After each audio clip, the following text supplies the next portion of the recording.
I am Jocelyn, 30 years old, and a senior forensic accountant used to uncovering corporate fraud. But nothing prepared me for the ultimate betrayal in my own home. Last Tuesday at my 4-month ultrasound, my husband Terrence stepped out to take a call.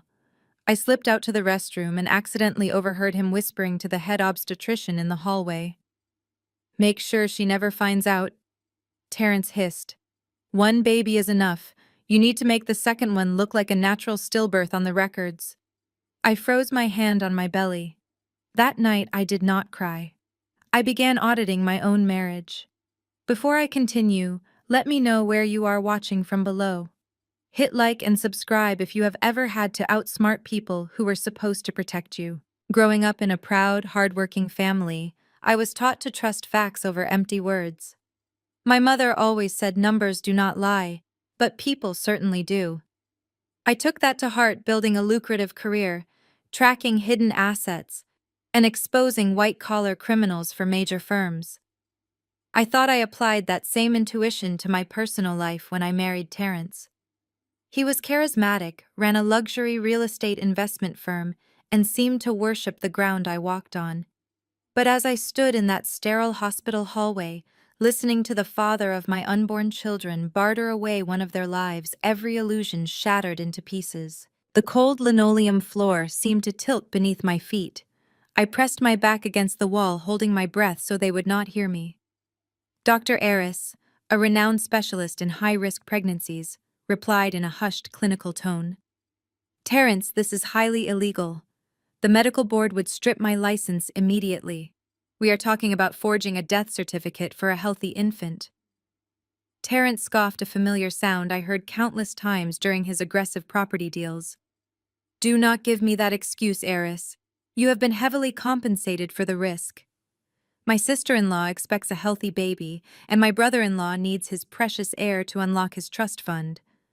Just ensure Jocelyn is heavily sedated during delivery. Tell her there were complications. Tell her we lost one. I will handle the rest." My heart hammered against my ribs so violently I thought they would crack open. My sister-in-law Renee had been struggling with infertility for years. Her husband Gavin, a wealthy white man from a prominent Connecticut family, was constantly stressed about a generational trust fund that mandated a blood heir for him to inherit $50 million. Terrence was selling our baby to them to save his own sinking business, using Gavin's desperate need for an heir to line his pockets. The evil suffocated me. I wanted to burst around the corner, grab Terrence by his expensive designer shirt, and tear him apart. But the forensic accountant in me took over immediately. Panic is a massive liability. Information is ultimate power. I needed solid evidence before they could cover their tracks. I stepped back into the restroom, flushed the toilet to create an alibi, and washed my trembling hands with freezing cold water. I stared at my reflection in the mirror. The frightened, expectant mother was gone. In her place was a woman preparing for war. I walked back into the examination room just as Terrence returned. He smiled at me, that perfect practice smile that charmed wealthy investors and completely blinded me for 3 years. "Everything okay, babe?" he asked gently, kissing my forehead. The scent of his cologne suddenly made my stomach turn. I forced my tense muscles to relax and smiled back at him. "Just standard pregnancy bladder," I lied smoothly, patting my stomach. Dr. Aris walked in a moment later holding my medical chart. His expression was a masterclass in fake empathy. "Well, Jocelyn, the twins are developing perfectly. You are doing a wonderful job." I looked Dr. Aris dead in the eye, keeping my voice steady. "Thank you, doctor. I want to make sure both of my babies are completely safe. I am putting all my trust in you." The doctor did not blink. "That is exactly why I am here." The car ride home was agonizing. The soft leather seats of Terrence's luxury vehicle felt like a prison cell. He placed his hand affectionately on my thigh, humming to the radio, as if he had not just orchestrated the theft of his own child. "So, my mother wants us over for Sunday dinner this weekend," he said casually. "Renee and Gavin are coming too. We should celebrate the good ultrasound results with the family." The mention of their names sent a fresh wave of nausea through my body. They were all in on it, or at least they were the eager beneficiaries of this demonic plan. I turned to look out the window, watching the city skyline blur past us. Sounds great, I said, keeping my voice incredibly cheerful. I cannot wait. My brain was already calculating the exact next steps.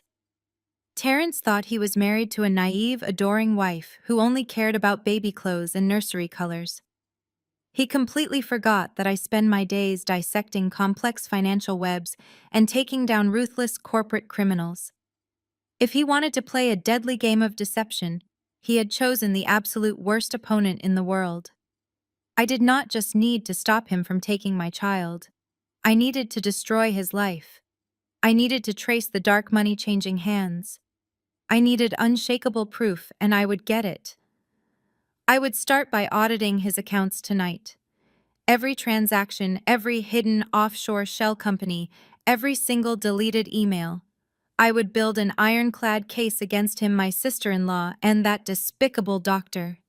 They thought they could steal my baby and get away with it. They were horribly wrong.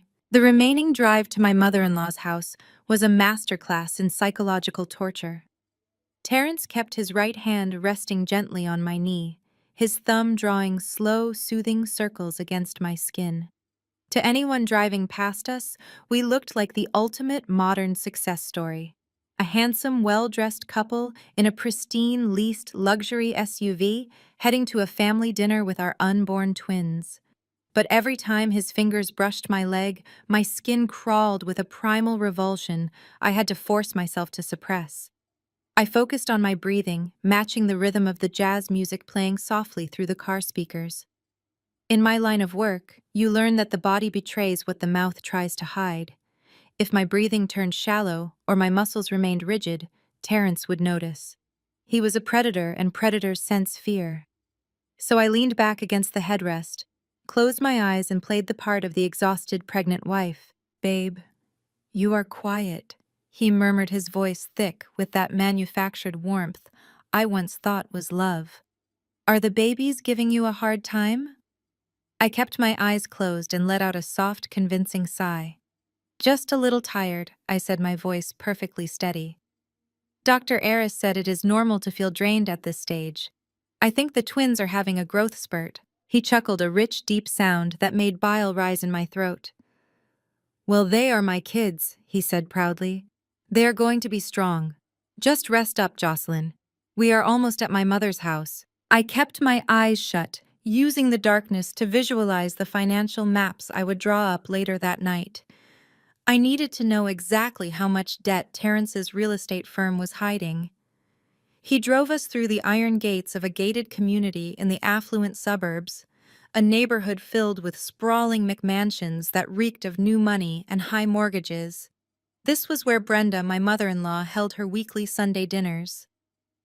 Brenda was a woman who believed that perception was reality. If you looked rich, you were rich regardless of the suffocating debt required to maintain the illusion. Terrence parked the SUV in the circular driveway, right behind a gleaming black Range Rover that belonged to his sister Renee and her husband Gavin. Gavin was the golden goose of the family. He was a white man from a legacy Connecticut family, a family with the kind of generational wealth that Brenda's family desperately wanted to be adjacent to. Taking a deep breath, I opened my eyes and unbuckled my seatbelt. The show was about to begin. Terrence hurried around to open my door, offering his hand to help me down. What a gentleman! What a devoted husband! I took his hand, letting him support my weight as we walked up the sweeping brick steps. Before we even reached the doorbell, the heavy oak door swung open. Brenda stood there draped in a silk caftan that screamed luxury, but was likely purchased on a maxed-out credit card. Her hair was perfectly styled, not a single strand out of place, and her neck was heavy with gold jewelry.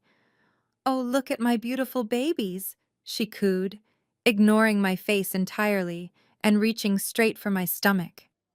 She rubbed my belly with her long, manicured nails, a gesture that usually annoyed me, but today it felt like a direct threat. "How are my grandbabies doing in there?" she asked, looking up at Terrence instead of me. "They are doing great." Mom, Terrence beamed, wrapping an arm around my waist. "We just came from Dr. Aris. Everything is right on track." Brenda finally looked at me, her eyes performing their usual sweeping judgment from my sensible flats to my understated maternity dress. "Well, you look a bit pale, Jocelyn." She noted her tone laced with that signature passive aggression. "I keep telling Terrence you work too hard. Running around investigating fraud for those corporate firms is no job for a mother. You need to be resting." I offered a mild, tight smile. "My firm is very supportive. Brenda and I enjoy my work. It keeps my mind sharp." She waved her hand dismissively, as if my six-figure salary and hard-earned career were merely a cute little hobby.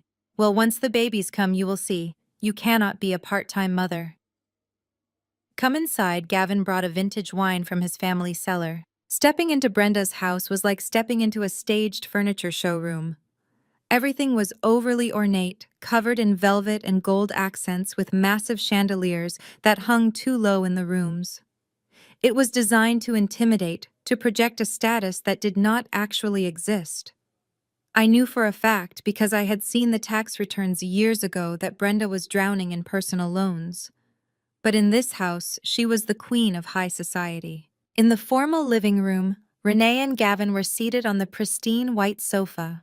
Renee jumped up as soon as we entered. She was wearing a form-fitting designer dress that highlighted her incredibly slim figure. Renee was the golden child of the family, completely spoiled, and used to getting exactly what she wanted. The only thing she had never been able to get was a child. "Oh my goodness, look at that bump!" Renee squealed, rushing over to me. She wrapped her arms around my neck in a suffocating hug. The expensive perfume she wore clung to my senses, making me want to gag. I forced myself to hug her back, my hands resting lightly on her back. When she pulled away, her eyes darted down to my stomach with a hunger that chilled me to the bone. "I heard the ultrasound went well," Renee said, her voice dropping a fraction. "Dr. Aris is a miracle worker, is he not?" My heart skipped a beat, but my face remained an unreadable mask. "He is very thorough," I agreed, watching her closely. "A little too thorough, maybe." Behind Renee, Gavin stood up, holding a crystal glass of dark red wine. Gavin was a tall man with a permanent look of bored entitlement plastered on his face. He had never worked a real day in his life, surviving entirely on the generous allowance provided by his family trust. But that trust had a looming condition. A legitimate heir was required for him to unlock the $50 million principal. Without a baby, Gavin would be cut off entirely by the end of the year. "Jocelyn, you are glowing," Gavin drawled, taking a slow sip of his wine. "Or maybe that is just the exhaustion. You women really go through it, do you not?" I smiled at him, a smile devoid of any real warmth. "It is definitely a journey, Gavin, but totally worth it." Terrence walked over and clapped Gavin on the shoulder a little too hard. "Glad you guys could make it, man. We have a lot to celebrate today." Celebrate. The word echoed in my mind. They were celebrating the successful first step of stealing my child. They were toasting to the betrayal of my body and my family. I watched the four of them, Terrence, Brenda, Renee, and Gavin, forming a tight little circle of privilege and lies. They were so confident in their superiority, so sure that I was just a vessel for their grand scheme. "Dinner is ready," Brenda announced, clapping her hands together.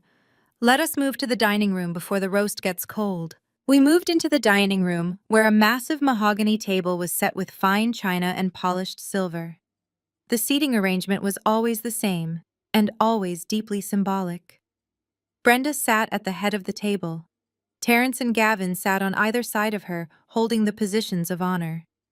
Renee sat next to Gavin, leaving me to sit at the far end next to Terrence, the furthest away from the center of power. As we took our seats, the suffocating atmosphere of the room pressed down on me. Brenda's housekeeper, a quiet older woman named Maria, served the food. Massive platters of prime rib, scalloped potatoes, and roasted asparagus were passed around. It was a feast designed to showcase excess. So Brenda started, her voice dripping with admiration. "How is the new investment portfolio looking? I hear the market has been very favorable to your family." Gavin leaned back, swirling the wine in his glass. "It is solid, Brenda. My father is transitioning some of the commercial assets into the trust. Once the legalities are cleared up, we will be looking at a significant expansion. He glanced sideways at Renee, just waiting on a few personal milestones to finalize the paperwork. Renee reached over and placed her hand over Gavin's, her smile tight and strained. Soon, honey, we are taking care of everything. The sheer audacity of her words struck me like a physical blow. They were openly talking about my baby right in front of my face. They considered my unborn child a mere milestone, a piece of paperwork standing between them and $50 million. Terrence cut into his meat, keeping his eyes on his plate. Yeah, well, good things come to those who wait right, and to those who plan ahead. He looked up and smiled at his sister, a look of shared complicity that made my blood run cold. I carefully sliced a small piece of asparagus, my mind racing. This was not just a desperate move by Terrence to pay off a debt. This was a coordinated family conspiracy. Brenda clearly knew something, perhaps not the exact horrific details of the medical fraud, but she absolutely knew that Renee and Gavin were expecting a baby soon. And Renee and Gavin were fully aware that Terrence was going to provide that baby for them. I chewed my food slowly, tasting absolutely nothing. I needed to keep them talking. The arrogant ones always slip up when they think they are the smartest people in the room. That sounds like a massive responsibility, Gavin, I said, keeping my tone lightly conversational. Managing a trust that large requires a lot of oversight. Do you have a good auditing firm handling the transition? Gavin's relaxed posture stiffened slightly. We have our own private lawyers, Jocelyn. We do not need outside auditors poking around our family business. I took a sip of my water. Of course. I just know from my work that transition periods are when the most money goes missing. People get desperate and they do stupid things to cover their tracks. The silence that fell over the table was absolute. The clinking of silverware stopped. Brenda glared at me from the head of the table. Terrence gripped his fork so tightly, his knuckles turned white. We do not discuss your grim little fraud cases at the dinner table, Jocelyn Brenda scolded sharply. It ruins the appetite. We are focusing on positive things today. Family wealth, legacy, and the future. You are right, Brenda, I replied, my voice soft and agreeable. My apologies. I just find human desperation so fascinating. It is amazing what people are willing to do for money. Terrence cleared his throat loudly, his eyes flashing a warning at me. Well, we do not have to worry about that. We have everything we need right here. I looked down at my plate, a small cold smile forming on my lips. Yes, Terrence. Everything is right here. The fraud, the desperation, and the evidence. I just needed to dig it up. The rest of the dinner dragged on with agonizing slowness, but I no longer felt the panic from the hospital. Instead, a chilling clarity settled over me. They thought I was the victim in their twisted game. They had no idea they had just invited their own executioner to dinner. The heavy silence that followed my comment hung over the dining room like a thick fog. Maria, the housekeeper, silently cleared the dinner plates and brought out dessert. It was a rich chocolate cake that looked like a lump of ash to me. Brenda desperately tried to steer the conversation back to safer, more glamorous topics, but the damage was done. The atmosphere was cracked, and through that crack, the real monsters were about to show their faces. Renee pushed her slice of cake around with her fork. Suddenly, she let out a loud, dramatic sigh. A single perfectly timed tear rolled down her flawless cheek. She dropped her fork and covered her face with her hands, letting out a soft sob. Oh, honey. Brenda rushed out of her chair, running over to wrap her arms around her daughter. What is it, baby? What is wrong? Renee looked up, her eyes red and pleading. It is just so hard, Mom, she whimpered, looking directly at my stomach. Seeing Jocelyn so healthy, so blessed. It just reminds me of everything I'm failing at. We have tried everything. The fertility treatments, the specialists, all of it. I just want to be a mother. I just want to give Gavin the family he deserves. It was a masterful performance. If I had not heard that agonizing conversation in the hospital hallway, I might have actually felt a genuine ping of sympathy for her. But knowing what I knew, Her tears looked like acid burning through the fake facade of this family. She was not crying out of grief. She was crying to manipulate the room to remind everyone of the grand plan. Gavin leaned over and pulled Renee into his chest, stroking her hair. "It is okay, babe," he murmured, but his voice lacked any real warmth. It sounded completely rehearsed. "We are going to figure this out. We have to." He looked up, meeting the eyes of Terrence across the table. "The pressure from my father is getting out of hand." Gavin continued, his tone shifting from comforting a crying wife to cold, hard business. "He called again this morning. The Board of Trustees is demanding a status update. The terms of my family trust are non-negotiable. $50 million is locked up in that account, and if I do not have a confirmed blood heir by the end of this year, the entire principal defaults to the charity foundation. My father will disown me if I lose that kind of generational wealth." I sat perfectly still, taking a slow sip of my iced water. $50 million. The number hung in the air, heavy and suffocating. Suddenly, the entire puzzle snapped together in my mind with terrifying clarity. The pieces were all there, clicking into place like a loaded gun. The $50 million trust fund expiring in a few months. The inability of Renee to produce an heir. The luxury real estate firm of Terrence drowning in deep financial debt and facing collapse. And me, the convenient incubator carrying 2 healthy babies. I watched Terrence lean forward, resting his elbows on the dining table. His face was twisted into an expression of deep brotherly concern. "Do not worry about the trust fund," Gavin Terrence said, his voice low and steady. "I told you we take care of family. You and Renee are going to have your baby. The universe has a way of balancing things out. Sometimes miracles happen when you least expect them. The universe.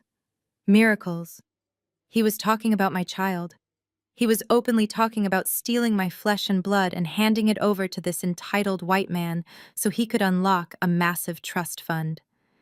And in exchange, Gavin would undoubtedly pay Terrence enough millions to pull his failing business out of the gutter. It was a perfect, flawless transaction for them. A human life bartered over chocolate cake and expensive wine. A dark, sinister pact made right in front of the mother they planned to drug and rob. Renee sniffled, wiping her eyes with a silk napkin. "You really think so, Terrence?" she asked, looking at him with a sickening mixture of hope and absolute conspiracy. "You think it will all work out for us? I promise you." Terrence smiled, a cold, dead smile. "Everything is already in motion." A wave of absolute disgust washed over me, so strong I thought I might physically be sick. They were sitting right in front of me discussing the logistics of kidnapping one of my twins. They thought I was entirely oblivious, a naive, pregnant woman focused only on nursery themes and baby showers. They had no idea that my brain was a steel trap trained to analyze risk, motive, and opportunity. They did not realize that as a forensic accountant, I hunt people exactly like them for a living. I placed my napkin on the table and pushed my chair back slowly.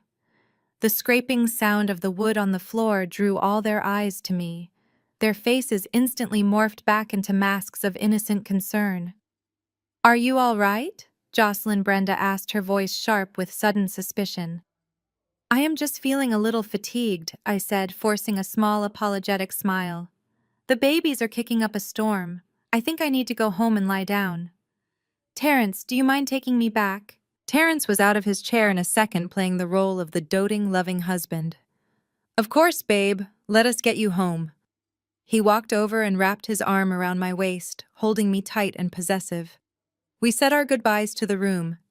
Gavin gave me a polite nod while Renee offered a weak, wobbly smile. "Feel better, Jocelyn," Renee said, her eyes darting down to my stomach one last time. "Take good care of those babies." "I will," I replied, my voice dropping to a low whisper. "I will protect them with my life." The drive back to our house was silent. Terrence assumed I was just tired and hormonal, but my mind was running 1,000,000 miles a minute. I was no longer a wife. I was a lead investigator on the most important case of my entire life. I needed to connect the financial dots immediately. If Gavin was paying Terrence for this baby, there would be a paper trail. Money of that magnitude always leaves footprints. Hidden offshore accounts, shell companies, wire transfers disguised as business loans. I knew exactly how to find them. I just needed to wait for Terrence to fall asleep.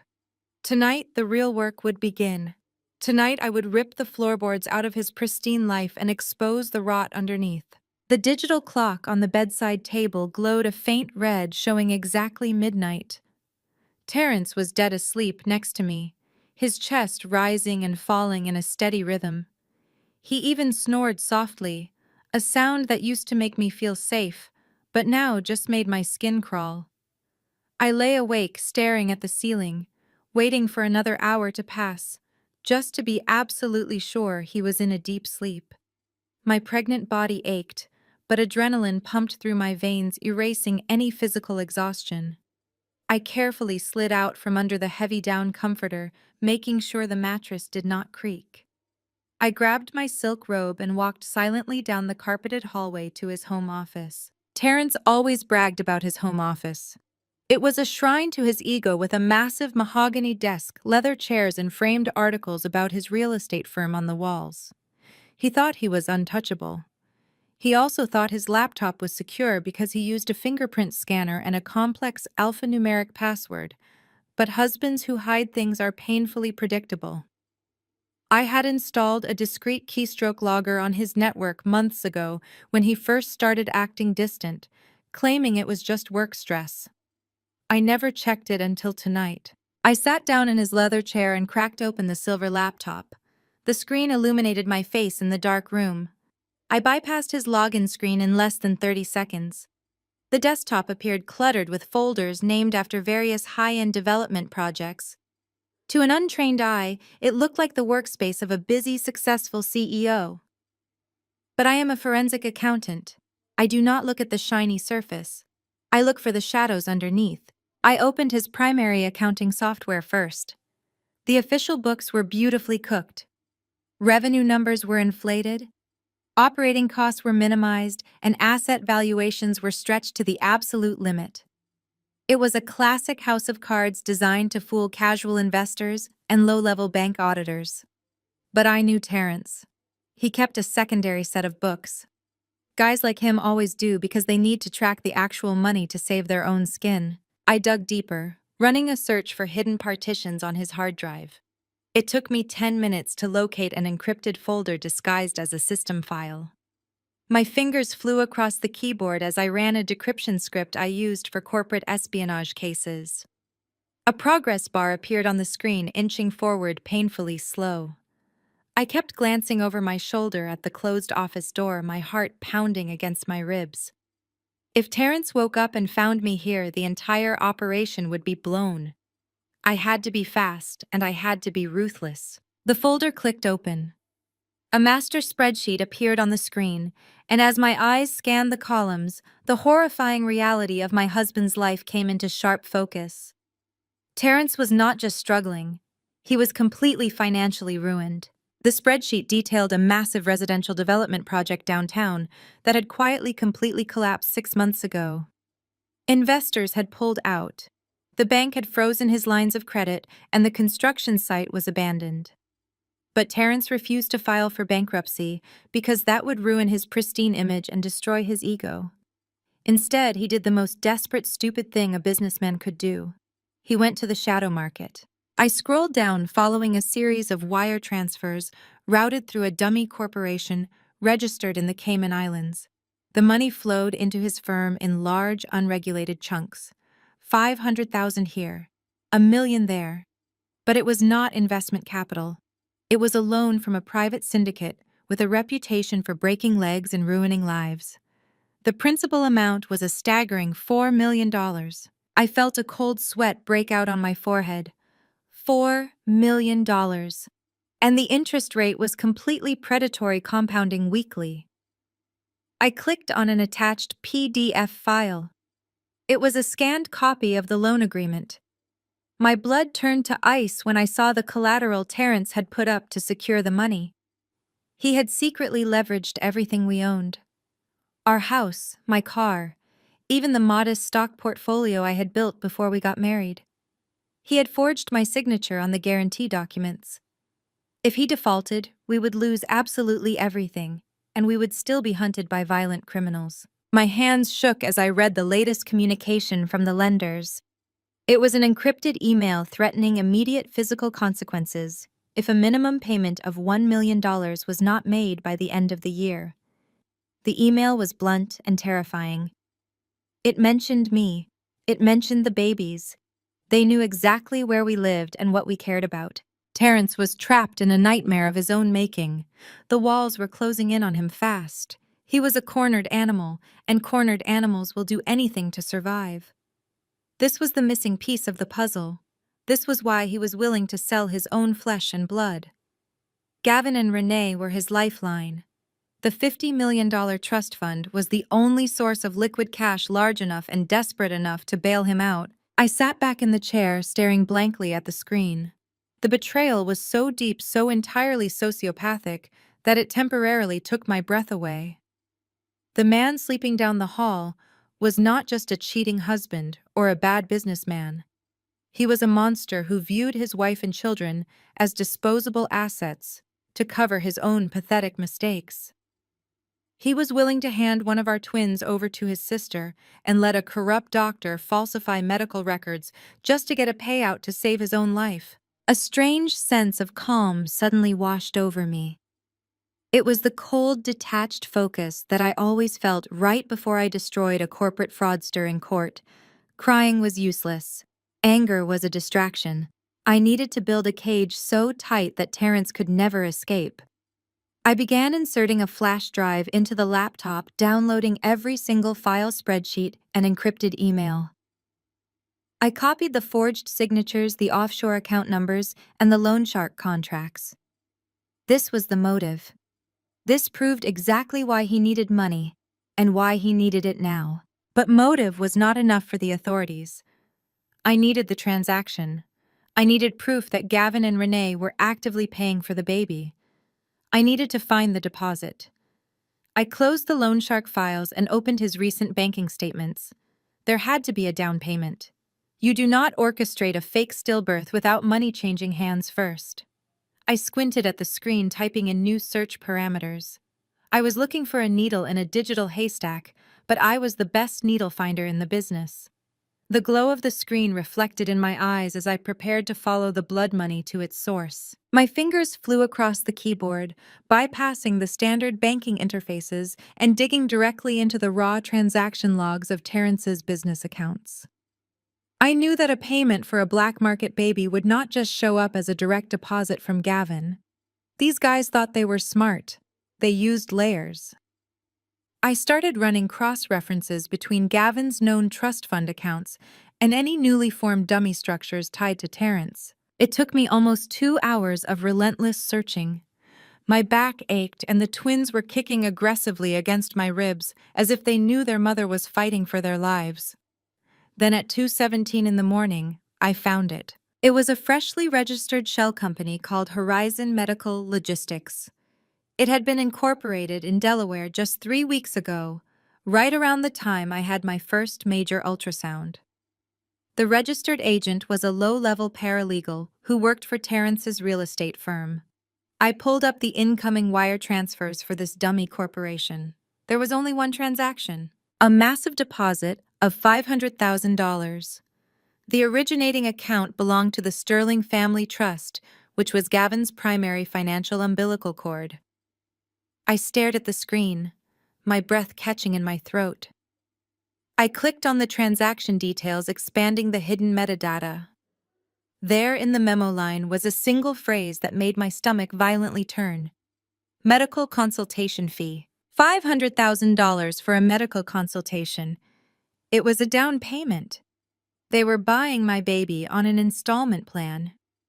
Gavin and Renee had funneled $500,000 to Terrence under the guise of consulting fees to secure their $50 million inheritance. And Terrence was going to use this initial blood money to hold off the loan sharks until the final delivery. I leaned over the heavy mahogany desk, feeling genuinely nauseous. The sheer scale of the evil was staggering. This was not just a cheating husband hiding a secret bank account. This was a coordinated multi-million-dollar human trafficking plot operating right inside my own family. They had put a price tag on a human life, my child's life.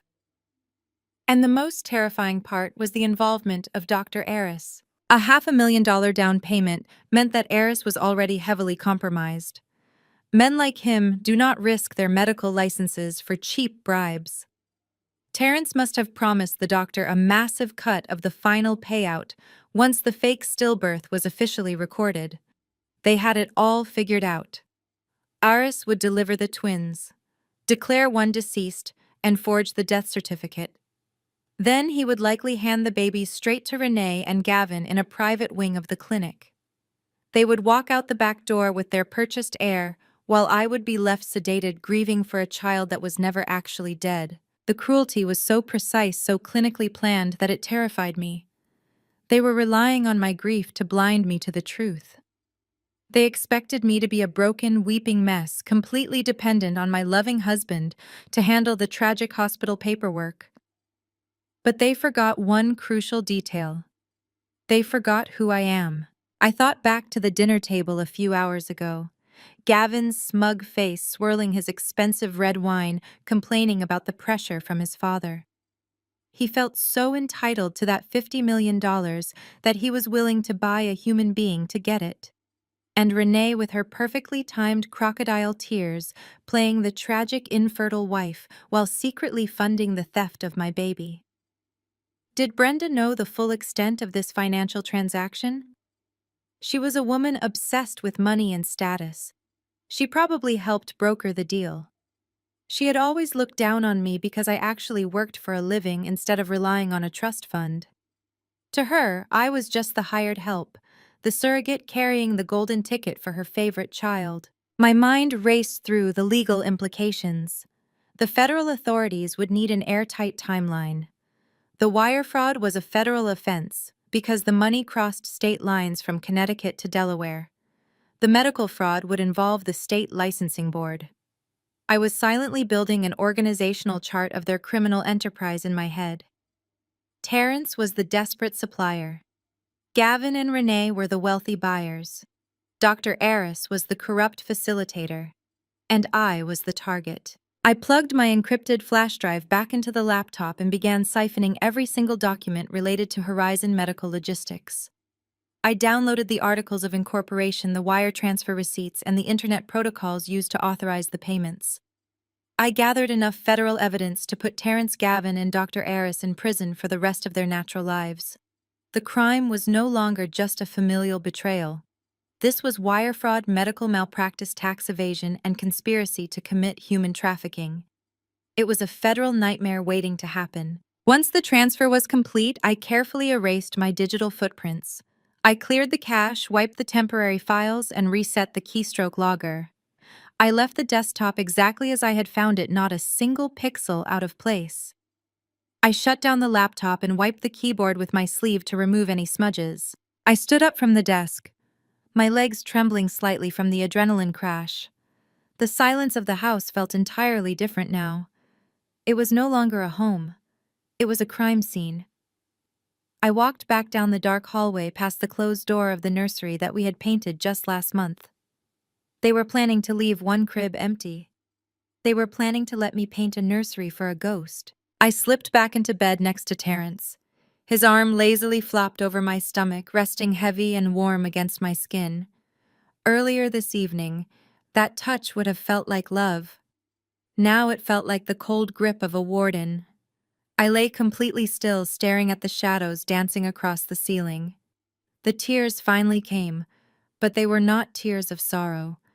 They were tears of pure, unadulterated rage. I let them fall silently into my pillow. Tomorrow, the game would change. I knew the truth, and I held the financial weapon that would destroy them all. But I could not show my hand yet. The babies were still too small, and I needed more evidence of their physical preparations. I closed my eyes and forced myself to rest. The forensic accountant had finished her shift. Now it was time for the protective mother to take over. Morning came with a heavy gray sky pressing against the bedroom windows. I woke up to the smell of fresh coffee and the sound of Terrence humming in the bathroom. The normalcy of it made my stomach churn. He walked out wearing a tailored suit, looking every bit the successful developer and the loving husband. "Good morning, beautiful," he said, leaning down to kiss my cheek. His cologne smelled like expensive sandalwood and lies. I forced a smile, returning the greeting, while my mind replayed the $500,000 wire transfer from the night before. My body felt heavy and exhausted, but my mind was operating with terrifying clarity. He walked over to his leather briefcase resting on the armchair and pulled out a thick manila envelope. He tossed it casually onto the bed next to my legs. "Dr. Aris sent these over by courier this morning," he said, while adjusting his expensive silk tie in the mirror.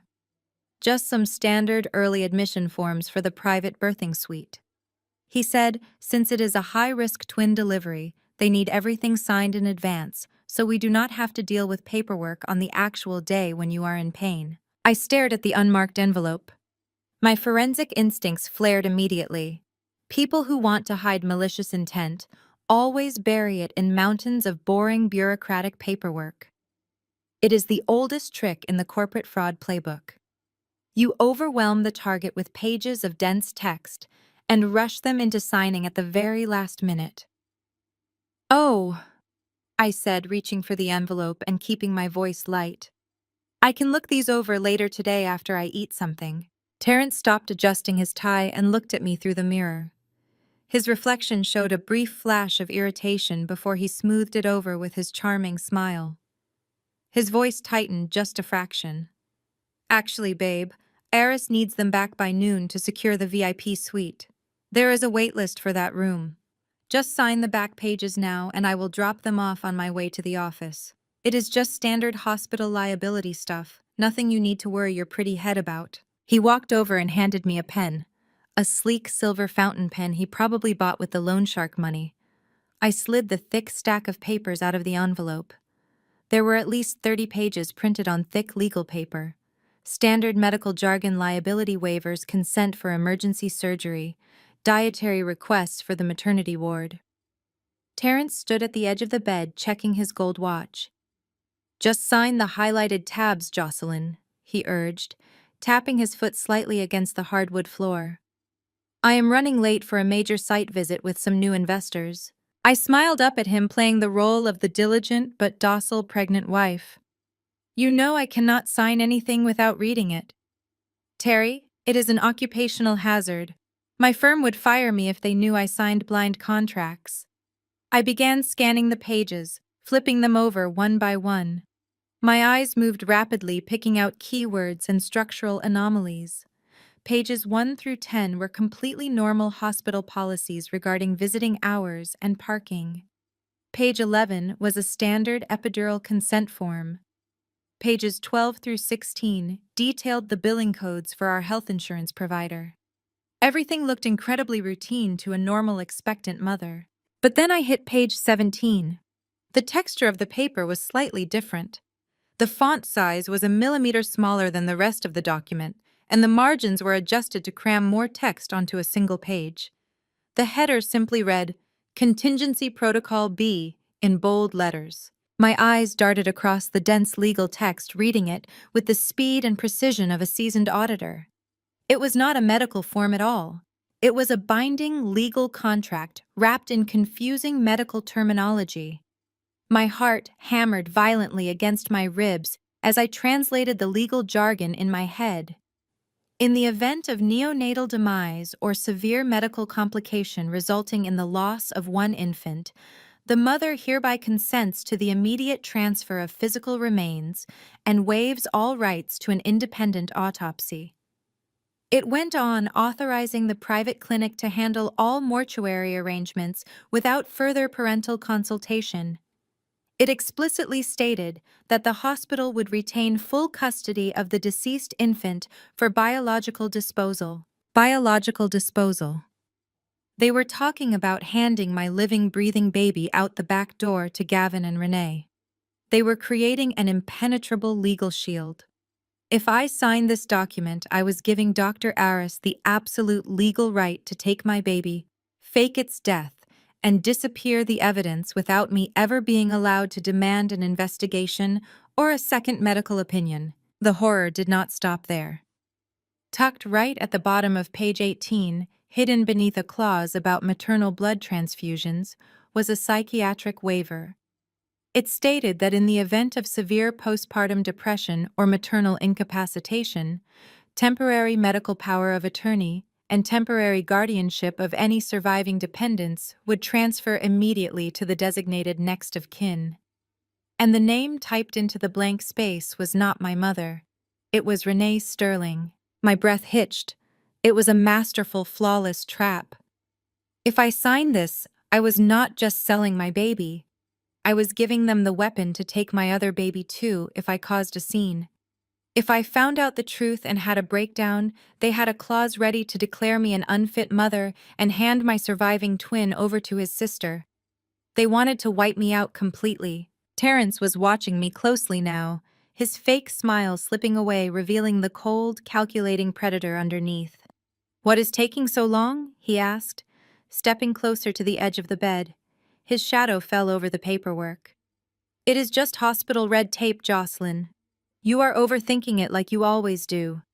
Just sign the paper so I can leave." I held the silver pen over the signature line on page 17. My hand was trembling, but it was not from fear or sadness. It was pure, unadulterated rage. My twins kicked hard against my stomach, as if they were screaming at me to fight back. If I signed it, I was legally signing away my children. If I refused and demanded to know why Renee was listed as the guardian, he would know I read it closely, and the entire plan would be exposed before I had the FBI ready to raid them. He would likely force me into a car and take me to a private facility right then and there. I was physically vulnerable and trapped in a house with a desperate man who owed the mafia $4 million. I needed an out. I needed to destroy the documents right in front of him without making it look intentional. I needed to buy myself more time to build the federal case. I looked up at him, giving him a wide, innocent smile. "You are right, honey," I said, my voice dripping with fake sweetness. "Pregnancy brain is just making me read everything twice. I will sign it right now." I shifted my weight on the mattress, reaching for the final page, and as I moved, I deliberately knocked my arm against the nightstand.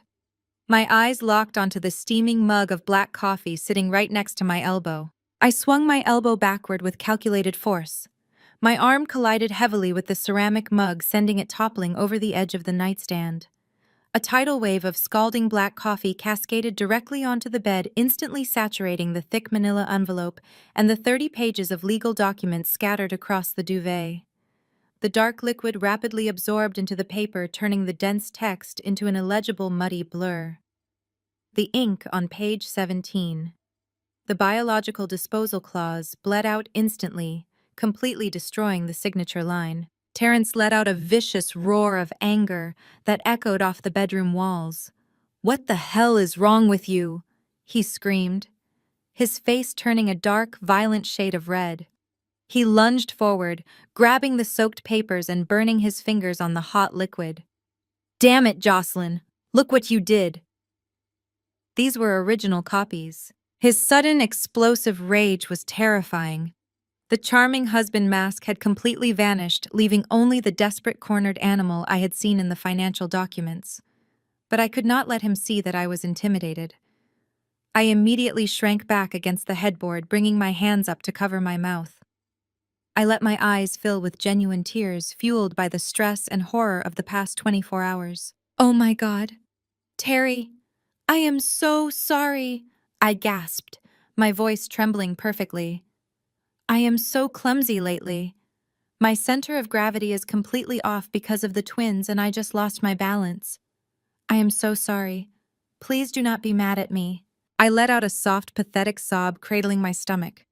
Terrence froze. He looked at me, cowering on the bed, and then down at the ruined federal evidence dripping coffee onto the expensive rug. I could see the gears turning in his head. He realized he had slipped. He needed me docile, trusting, and willing to follow him into Dr. Aris' clinic. Screaming at his heavily pregnant wife over hospital paperwork was not part of the script. He took a deep, jagged breath, forcing his shoulders to drop. The violent red color slowly drained from his face as he hastily reassembled his mask of the loving partner. He tossed the ruined papers into the trash can and sat down on the edge of the bed, reaching out to gently touch my knee. "Hey, hey, it is okay, babe," he said, his voice tight but artificially soft. "I am sorry," I yelled. "I am just really stressed about this investor meeting today, and these forms were a priority for the doctor. I should not have snapped at you. It was just an accident." I wiped my eyes, nodding slowly. "I can call the clinic and ask them to email me a new copy," I offered innocently. "I can print them out here and sign them while you are at work." Panic flashed in his eyes for a split second. "No, no, do not bother them," he insisted quickly. "Aris is very specific about the original carbon copies. I will just swing by his office on my way to the site and grab a fresh set. We can do this tonight. Just rest and do not worry about it." He kissed my forehead, a gesture that felt more like a brand than a sign of affection. He grabbed his briefcase and hurried out of the room, leaving me alone with the coffee-stained sheets. The moment I heard the heavy oak front door click shut, I dropped the crying wife act entirely. My tears dried instantly, replaced by cold, hard determination. The coffee spill had bought me exactly what I needed: time. But I knew Terrence would not wait long. The loan sharks were circling, and Gavin and Renee were expecting their product. I needed to move the pieces on my board faster. My financial evidence was rock solid, but financial crimes can take months to prosecute. If I wanted the FBI to raid that delivery room, I needed proof of imminent physical danger. I needed to show that the buyers were actively preparing to receive the stolen child. I reached for my phone and dialed a number I had memorized years ago. It was a private investigator named Malcolm.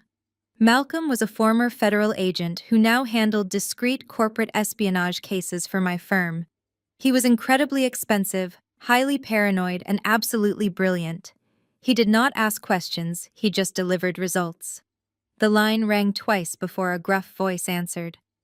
"Jocelyn, you are supposed to be on maternity leave. What corporate rat is hiding money this time?" "This is not a firm case, Malcolm," I said, keeping my voice low and steady. "This is personal.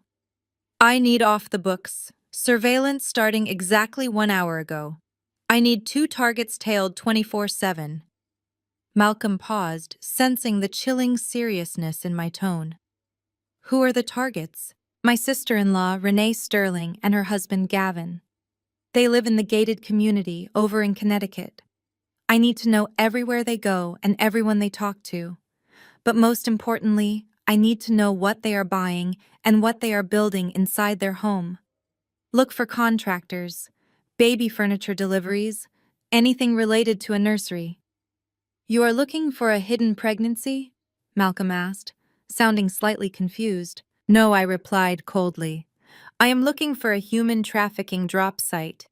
They are planning to buy a baby on the black market, and the delivery date is rapidly approaching." There was a heavy silence on the other end of the line. Malcolm had seen the darkest sides of human greed, but even he was taken aback. "Send me their addresses and vehicle plates," he finally said, his voice dropping to a purely professional register. "I will have a drone over their property by noon and eyes on them by 1. You will have a secure digital drop folder for the feed."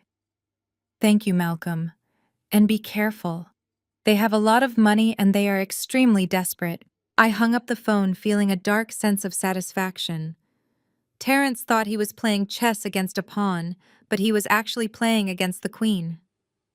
I walked into the bathroom and turned on the shower, letting the hot water wash away the lingering smell of his cologne. I had the financial documents safely encrypted. I had Malcolm tracking Gavin's every move. The net was slowly tightening around them. I stepped out of the shower and wrapped a towel around myself, catching my reflection in the mirror. The bump of my twins was prominent now, a constant physical reminder of what was at stake. I placed both hands on my stomach, making a silent promise to the 2 lives growing inside me. Nobody was going to separate us. Nobody was going to sell my flesh and blood to cover a gambling debt. The family dinner had shown me their true faces. Now it was time for them to see mine. I spent the rest of the afternoon working from my encrypted laptop, cross-referencing Terrence's loan documents with Dr. Eris' medical license history. I was looking for past malpractice suits or unexplained influxes of cash in the doctor's accounts. If he was doing this for Terrence, he had likely done it before. Every predator has a pattern, and I was going to map every single inch of it. I spent the next few hours diving deep into the medical board archives hunting for any previous complaints against Dr. Eris. I found exactly what I was looking for. 3 years ago, a malpractice suit was filed by a young uninsured mother who claimed her baby was declared stillborn, but she never received the remains due to a sudden hospital policy change. The case was quietly settled out of court and buried under ironclad non-disclosure agreements. Eris had done this before. He had a system. Target vulnerable women, falsify the records, and sell the infants to desperate wealthy clients. The only difference this time was that his supplier was the father of the babies. My encrypted phone vibrated against the desk, breaking my intense concentration. It was a secure message from Malcolm, the private investigator. The text simply read, "Check the drop folder." My heart rate instantly spiked. I opened the secure application on my laptop and entered the decryption key. A digital folder materialized on my screen, filled with dozens of high-resolution photographs and one audio file. Malcolm had worked incredibly fast. I clicked on the first photograph. It was a long lens shot of Renee and Gavin's sprawling Connecticut estate. Parked in the sweeping circular driveway was a premium delivery truck from an exclusive luxury baby boutique in Manhattan. The next series of photos showed delivery men unloading heavy furniture boxes and carrying them through the grand front doors. I zoomed in on the shipping labels, magnifying the high-resolution images. My breath hitched in my throat as I read the descriptions. A solid mahogany crib, a designer changing table, and a premium organic mattress. But what made my blood run entirely cold were the smaller boxes. They were labeled with specific clothing items and nursery decor. Baby boy cashmere sweaters, navy blue velvet curtains, ocean-themed wall art. My hands began to shake as I clicked through the rest of the images. Malcolm had managed to get a shot through a large second-story window. Renee was standing in the middle of a freshly painted room, holding up a tiny blue onesie against her chest. She was smiling a genuine bright smile that I had never seen her direct at me. The walls behind her were painted a soft powder blue. A boy. They were preparing for a boy. At my last ultrasound, Dr. Eris had confirmed that I was carrying one boy and one girl. Terrence knew this. Renee and Gavin knew this. They had not just planned to steal a baby, they had actively shopped for the specific gender they wanted. Gavin needed a male heir to satisfy the archaic patriarchal rules of his family trust fund. They were going to take my son. They were going to leave me with my daughter and tell me that her brother did not survive the delivery. The sheer calculated precision of their crime made the room spin. They had divided my children up like assets in a corporate merger. I pushed my chair back from the desk, gasping for air as a wave of intense maternal panic washed over me. I placed both hands firmly on my swollen stomach, feeling the distinct kicks of my twins. They were safe inside me for now. But the physical evidence on my screen proved that the extraction plan was fully underway. The delivery trucks and the blue paint were not just ideas, they were imminent threats. I took a deep, steadying breath and forced myself to look back at the laptop screen. There was still one file left to review.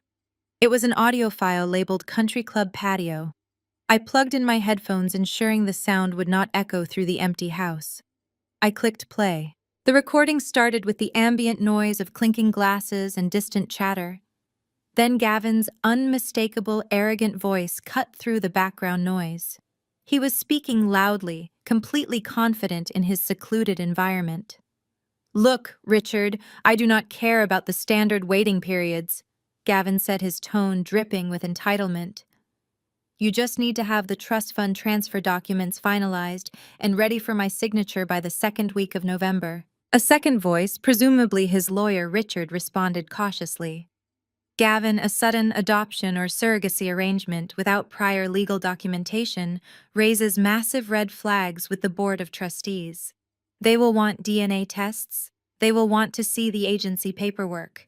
You cannot just produce a child overnight and expect $50 million to unlock. I heard Gavin let out a harsh, dismissive laugh. Rich, you worry too much. Everything is handled. There is no adoption agency because this is a private family matter. The bloodline is secure and the medical paperwork will be absolutely flawless. I am paying top dollar to the best people to ensure there are no loose ends. You just do your job and prepare the financial transition. My legal heir is arriving right on schedule and my father can finally shut up about the family legacy. The audio clicked off, leaving me in a deafening silence. My legal heir. The words echoed in my mind, twisting like a jagged knife. Gavin did not even view my son as a human being. He viewed him as a key to a vault. He had openly admitted to his lawyer that he was paying top dollar for flawless medical paperwork. It was the final nail in the coffin. It directly connected the $500,000 wire transfer to the impending fraudulent birth certificate Dr. Eris was preparing to sign. I leaned forward, resting my forehead against the cool edge of the mahogany desk. The puzzle was complete. The financial motive, the wire transfer, the hospital documents, the physical nursery, and the recorded confession. I had single-handedly built a federal indictment from my husband's home office. But a chilling realization crept into my mind. The audio recording mentioned the second week of November. That was exactly 2 weeks before my official due date. My eyes shot open. They were not going to wait for me to go into natural labor. The risk of me giving birth at home or in an uncompromised hospital was too high for them. Dr. Aries was going to induce me early. That is why Terrence was rushing those early admission forms. They needed to control the exact environment, the exact timing, and the exact staff present in the delivery room. I stood up from the desk, pacing the length of the home office. My mind was operating at maximum capacity, analyzing variables and calculating timelines. If they planned to induce me early, they would need a medical excuse. High blood pressure, preeclampsia, or fetal distress. Iris would fabricate a crisis, and Terrence would play the panicked husband rushing me to the private clinic. I walked out of the office and down the hall to the nursery. Terrence and I had prepared. The walls were painted a neutral soft yellow. 2 identical white cribs stood side by side against the far wall. I walked over and ran my hand along the smooth wooden railing of the left crib. This was supposed to be my son's bed. And miles away in a sprawling Connecticut mansion, Renee had set up a stolen kingdom for him. I felt a profound shift in my soul standing in that quiet yellow room. The fear completely evaporated, leaving only a cold, calculated wrath. Terrence thought he could outsmart me because he viewed me as a soft, emotional pregnant woman. He severely underestimated the protective instincts of a mother and the ruthless efficiency of a forensic accountant. They wanted to play a high-stakes game with my children. Fine. I would let them think they were winning. I would let them set the trap and spring the induction. But when the doors of that private delivery suite finally closed, they would realize too late that they were the ones locked inside with me. And I was bringing the entire federal government with me. I turned off the nursery light and walked back to the office to prepare the final evidence packages. The countdown had officially begun. The very next morning, the doorbell rang just as Terrence was finishing his coffee. I was upstairs packing the encrypted flash drives into a hidden compartment in my maternity hospital bag when I heard the heavy front door open. I walked to the top of the staircase and looked down into the foyer. Standing there with 2 massive designer suitcases and a chilling smile was my mother-in-law, Brenda. Terrence looked momentarily surprised, but quickly recovered, kissing his mother on the cheek. "What a pleasant surprise, Mom," he said, taking her heavy bags. Brenda patted his chest and looked straight up the stairs, locking eyes with me. Well, with the twins coming so soon, I just could not sit alone in my big, empty house, she announced, her voice echoing in the hallway. I decided I am moving in for the next few weeks to take care of my favorite daughter-in-law. You are going to need a lot of rest. Jocelyn and I am here to make sure you get it. Here to make... A cold shiver ran down my spine. She was not here to help me. She was here to guard me. With the fabricated induction date rapidly approaching, Terrence and the others could not risk me going into labor naturally while he was at the office. If my water broke and I called an ambulance to take me to a regular public hospital, their entire black market transaction would be destroyed. They needed me, isolated, monitored, and completely under their physical control. Brenda was the warden sent to ensure the product was safely delivered to the drop site. I forced my facial muscles to relax into a warm, appreciative expression. I slowly descended the stairs, resting my hand casually on my stomach. "That is so incredibly thoughtful of you, Brenda," I said, projecting pure relief. "Terrence has been working such long hours lately. It will be wonderful to have some company around the house." Her smile widened, but her eyes remained cold and calculating. "Exactly?" she purred, reaching out to stroke my arm. "We women have to stick together. I will handle all the cooking and cleaning. You just focus on baking those beautiful babies." Within an hour, Brenda had completely taken over my home.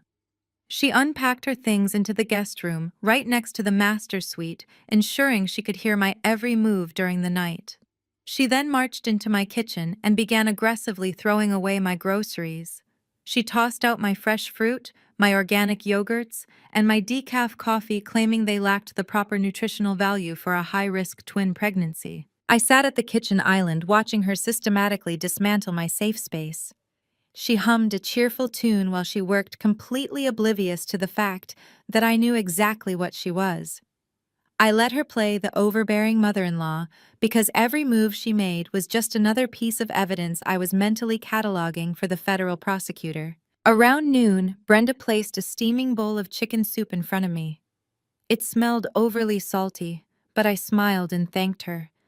As I picked up my spoon, she reached into her deep cardigan pocket and pulled out a small, unmarked orange prescription bottle.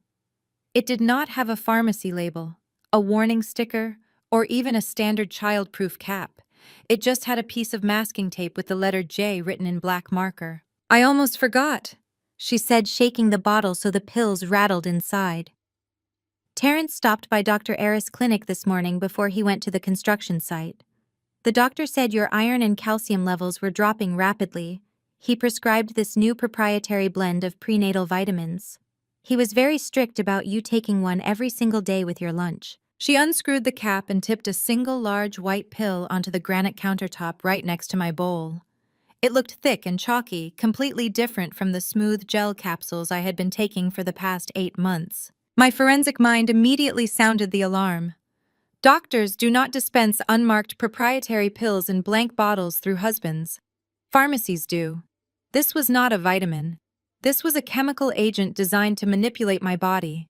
Considering their timeline, they were likely trying to artificially soften my cervix or induce early contractions to force the emergency hospital visit. They were attempting to trigger the crisis they needed to steal my son.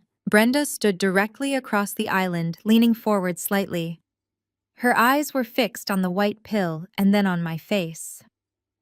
"Go ahead, sweetie," she urged, her tone leaving absolutely no room for argument. "Take it while the soup is hot. It dissolves better that way." She was not going to leave the kitchen until she watched me swallow it. The physical trap was closing in tightly around me. I could not refuse the pill without arousing deep suspicion. If I suddenly played the paranoid wife, they would realize I was onto them, and they might resort to physical force. I was alone in the house with a woman who actively hated me and wanted my baby. I picked up the heavy white pill between my thumb and index finger. It felt powdery and unnatural. "You know, Brenda," I said, keeping my voice bright and steady, "you are a lifesaver. I actually was feeling a little lightheaded this morning. Dr. Eris really thinks of everything." I brought the pill up to my mouth. At the exact same moment, I deliberately knocked my spoon off the edge of the counter with my other hand. The heavy silver utensil clattered loudly against the hardwood floor. "Oh, how clumsy of me," I sighed, looking down at the floor. Brenda instinctively glanced down at the dropped spoon for a split second. In that microscopic window of opportunity, I slipped the white pill into the deep pocket of my maternity robe and quickly popped a white breath mint from my own pocket into my mouth. I reached for my glass of water, taking a large, dramatic gulp and swallowing the mint visibly. I set the glass down and gave Brenda a satisfied smile. "There we go," I said, patting my chest. "All done." Brenda looked back up, her eyes scanning my face for any sign of deception. Seeing the empty countertop and my relaxed posture, she finally let out a breath she seemed to be holding. "Good girl," she said, her smile returning. "Now finish your soup. We have a lot of resting to do today." She turned around to wash some dishes at the sink. My hands were trembling under the counter, but I kept my breathing slow and measured. The thick white pill felt heavy in my pocket, like a bullet I had just dodged. I did not just survive her little test, I had just secured physical evidence of medical tampering. I knew a private toxicologist who owed my firm a massive favor. As soon as Brenda went to sleep tonight, that pill was going straight into a sterile bag for chemical analysis. They thought they were poisoning a naive pregnant woman, but they were actually handing a loaded gun straight to an investigator. That night, I waited until the rhythmic snoring of Terrence filled the master bedroom, and the heavy footsteps of Brenda ceased in the guest room. The house was completely silent. I slipped out of bed and crept down to my home office, locking the door softly behind me. Earlier that afternoon, I had messaged Malcolm asking him to leave a secure package in the false bottom of our heavy oak patio planter. I had retrieved it while Brenda was obsessively scrubbing the kitchen grout. I opened the small black case Malcolm had delivered. Inside was a rapid chemical reagent testing kit, the kind used by law enforcement to identify unknown narcotics, and a set of 6 wireless microcameras, no bigger than coat buttons. I took the chalky white pill from my robe pocket and crushed a small corner of it using the back of a pen. I scraped the white powder into the testing vial and added the chemical drops just as the instructions detailed. I sat back in my leather chair and watched the clear liquid turn a violent shade of deep purple. My heart hammered against my ribs as I cross-referenced the color chart on my laptop. The results were undeniable. The pill was not a prenatal vitamin or an iron supplement. It was a concentrated dose of synthetic prostaglandins, a powerful chemical agent specifically designed to forcefully ripen the cervix and induce premature labor. The reality of it made my blood run freezing cold. Brenda, my own mother-in-law, was intentionally poisoning me.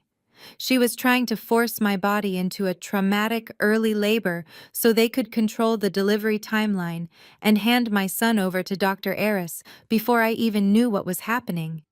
If I had swallowed that pill, my water likely would have broken within 48 hours, throwing me into a desperate emergency situation where I would be completely at their mercy. A dark wave of fury washed over me, but I pushed it down, locking it away in the cold, analytical part of my brain. I had to keep playing their game. I took the remaining crushed pill and flushed it down the adjoining bathroom sink. Then I quietly walked into the kitchen and found the orange prescription bottle Brenda had left on the highest shelf of the pantry.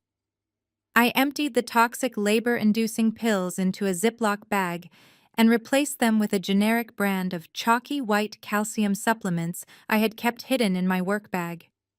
They were identical in size and shape.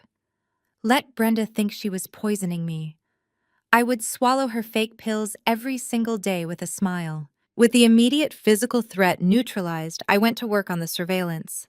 The microcameras Malcolm provided were state-of-the-art. I placed the first one inside the fake smoke detector in the living room, giving me a sweeping view of the main floor. I hid the second one inside the spine of a thick, decorative encyclopedia in Terrence's home office. The third went into a fake potted fern near the kitchen island, exactly where Brenda liked to prepare my daily meals. I positioned the remaining cameras in the hallways, ensuring there were 0 blind spots in my own home. I synced the video feeds to an encrypted cloud server on my laptop. The pristine quality of the night vision lenses illuminated the dark house in a ghostly green glow. I was no longer a prisoner in this house. I was the architect of their downfall. I slipped back into bed just as the sun began to peek over the horizon. My body was exhausted, but my mind was wired sharp and ready for the next phase. The payoff for the cameras came exactly 2 days later. I had feigned a severe migraine and excused myself to the master bedroom, locking the door and claiming I needed absolute darkness to sleep. But I was wide awake, sitting cross-legged on the bed with my laptop screen dimmed to the lowest setting. On the screen, the kitchen camera feed was active. Terrence had come home early from the office and was standing by the marble island, loosening his expensive tie. Brenda was pouring him a glass of scotch. The audio was crystal clear, picking up the clinking of the ice cubes against the crystal glass. "How is she looking today?" Terrence asked, taking a long sip of his drink, his voice stripped of all the fake affection he used when speaking to me. "She is taking the pills," Brenda replied confidently, leaning against the counter. "I watch her swallow them every single day at lunch. She is completely clueless, Terry. She just smiles and thanks me for taking such good care of her." Terrence let out a harsh, cynical laugh. "Good. Eris called me an hour ago. He has the private surgical suite fully locked down for next Thursday. The staff on duty will be his personal team. No outside nurses, no public hospital records. He said the dosage in those pills should start causing severe cramping by Tuesday night. We bring her in Wednesday morning claiming it is an emergency, and by Thursday, the extraction is complete." "Wednesday," Brenda repeated, her eyes gleaming with a greedy anticipation. "That gives us exactly 5 days.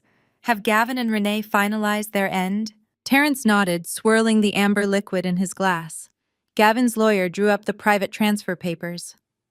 "As soon as Aris signs the falsified stillbirth certificate, we move the boy down to the basement exit. Renee will be waiting in the private ambulance Gavin rented. They drive straight back to Connecticut, and I get the remaining $3.5 million wired into my offshore account by Friday morning. All my debts are cleared, and we never have to worry about money again. It is going to be perfect." Brenda smiled, reaching out to squeeze her son's arm. "You are doing what needs to be done to protect this family, Terry. One baby is more than enough for Jocelyn to handle anyway. She will be so busy grieving she will never ask questions." I sat in the dark bedroom staring at the digital faces of my husband and his mother. They were casually counting down the days until they stole my child, treating it like a simple business transaction. They thought I was downstairs, slowly succumbing to their poison. They thought next Wednesday would be the day they finally broke me. I reached out and carefully saved the video file, copying it to 3 separate encrypted drives. They wanted an emergency room drama next Wednesday. They wanted a panicked, naive wife.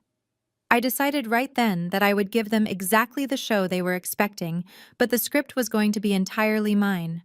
I had 5 days to coordinate with the Federal Bureau of Investigation to ensure that when Dr. Eris opened those surgical suite doors next week, he would not be handing my son to Renee. He would be handing his own wrists over for handcuffs. The fake pill routine continued flawlessly for the next 2 days. Brenda watched me swallow the calcium tablets like a hawk, completely convinced she was slowly poisoning me. Meanwhile, I was quietly finalizing the logistics of my counterattack. The baby shower was scheduled for Saturday afternoon. It was an event I had initially tried to cancel given the circumstances, but Terrence insisted. He claimed it would look suspicious to our friends and his investors if we suddenly called off such a highly anticipated celebration. In reality, I knew he just wanted to maintain the illusion of the perfect happy family right up until the very moment he ripped it apart. The shower was held at the Sterling Country Club, Gavin's family territory. It was a sprawling estate with manicured lawns and a grand ballroom that reeked of old money and exclusivity. The room was decorated in an extravagant gender-neutral theme of gold and cream, heavily ignoring the fact that Renee had already painted a nursery blue.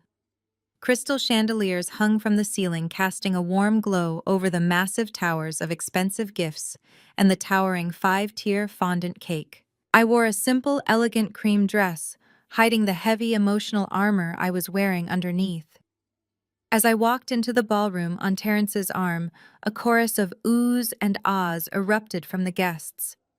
They were mostly Terrence's business associates, Brenda's country club friends, and Gavin's wealthy relatives. My own friends and family were sparse, intentionally sidelined by Brenda's aggressive guest list management. "Oh, Jocelyn, You look absolutely radiant, Brenda gushed, rushing over to hug me. She leaned in close, whispering in my ear. And you are feeling okay, right? No sudden cramps. I smiled brightly, pulling back just enough to look her in the eye. I feel perfect, Brenda. The vitamins are doing wonders. Terrence patted my back, playing the proud father. Let us get you seated, babe. You should not be on your feet too long. They ushered me to a plush velvet chair positioned at the front of the room, essentially treating me like a prop on a stage. For the next hour, I sat there forcing a polite smile as guests approached me, rubbing my stomach without permission and offering unsolicited parenting advice. But what struck me the most was how often I was completely bypassed in conversations about my own children. Renee and Gavin were holding court near the extravagant dessert table. Renee was wearing a stunning designer gown that looked more appropriate for a red carpet than a baby shower. She was laughing loudly, holding a glass of champagne she was pretending not to drink. We just found the most amazing private nanny, Renee announced to a group of Brenda's friends, her voice carrying across the room. She is fully bilingual and trained in early childhood development. We are locking her down for a long-term contract. One of the friends turned to me. Oh, Jocelyn, are you using the same nanny for the twins? Before I could even open my mouth, Renee cut in. Well, Jocelyn is going to be so overwhelmed with two. We are actually hoping to help out a lot. Gavin and I have been reading all the latest literature on sleep training. Gavin wrapped his arm around Renee's waist, nodding seriously. Absolutely. Proper sleep routines are critical for brain development. We have already ordered a custom smart crib that monitors breathing patterns. They were talking about my baby. They were openly bragging to the room about the nanny they had hired for my son and the crib they had bought for him. They were so arrogant, so blinded by their own privilege that they could not even hide their excitement. They viewed me simply as the surrogate who had outlived her usefulness. I took a slow sip of my sparkling water, feeling the familiar cold anger settle in my chest. I noticed Terrence standing near the bar watching me closely. He was monitoring my reactions, looking for any sign of suspicion or distress. I gave him a small, tired smile, playing the part of the exhausted pregnant woman who was just grateful for her supportive family. Later in the afternoon, it was time to open the gifts. Brenda orchestrated the entire spectacle, standing next to my chair and handing me the beautifully wrapped boxes one by one. The gifts were obscenely expensive. Pure silver rattles, designer diaper bags, and custom-tailored miniature suits. This one is from Gavin and Renee, Brenda announced, handing me a large, heavy box wrapped in imported gold paper. I untied the silk ribbon and lifted the lid. Inside, resting on a bed of tissue paper, was a vintage rocking horse carved from solid oak with real leather accents. It was a beautiful piece, but it was clearly not meant for an infant. It was an heirloom meant for a growing boy. Renee stepped forward, a tear glistening in her eye. It belonged to Gavin's grandfather, she said softly. It has been in the Sterling family for generations. We wanted to pass it down. We wanted the twins to have a piece of our legacy. The entire room let out a collective awe. It was a touching display of family unity to anyone who did not know the truth. But to me, it was a slap in the face. They were not passing it down to the twins. They were gifting it to their purchased heir, presenting it to him in plain sight. I ran my hand over the smooth wood of the rocking horse, feeling a surge of protective fury for the son growing inside me. It is truly stunning, Renee, I said, keeping my voice perfectly even. Thank you. I am sure my son will love it. The word son hung in the air for a fraction of a second. Renee's smile faltered slightly, and Terrence shifted uncomfortably on his feet. They had been so careful to use neutral terms all day, trying not to draw attention to the specific gender they were targeting. Well, Brenda interjected quickly, clapping her hands together. Let us cut the cake. I think the mom-to-be needs a sugar rush. The tension in the room dissipated as the guests moved toward the massive cake, but the invisible lines had been drawn. They were pushing their boundaries, testing how much of my child's life they could claim before the actual theft occurred. They were getting sloppy confident in their impending success. They had no idea that every arrogant comment, every stolen glance, and every inappropriate gift was being carefully documented in my mind, adding fuel to the fire that was about to consume them all. The afternoon dragged on, and the champagne continued to flow freely among the guests. Gavin was taking full advantage of the open bar. I watched him from my seat as he downed his third glass of top-shelf scotch within an hour. His face was flushed, and his usually perfectly combed hair was starting to look slightly disheveled. He was celebrating a victory that had not even happened yet, entirely drunk on his own arrogance and the promise of $50 million. I reached down and subtly adjusted the neckline of my cream dress. Taped securely to my breastbone right beneath the fabric was a high-definition wireless microphone Malcolm had provided. It was currently recording every single ambient sound in the room, transmitting the audio directly to my encrypted cloud server.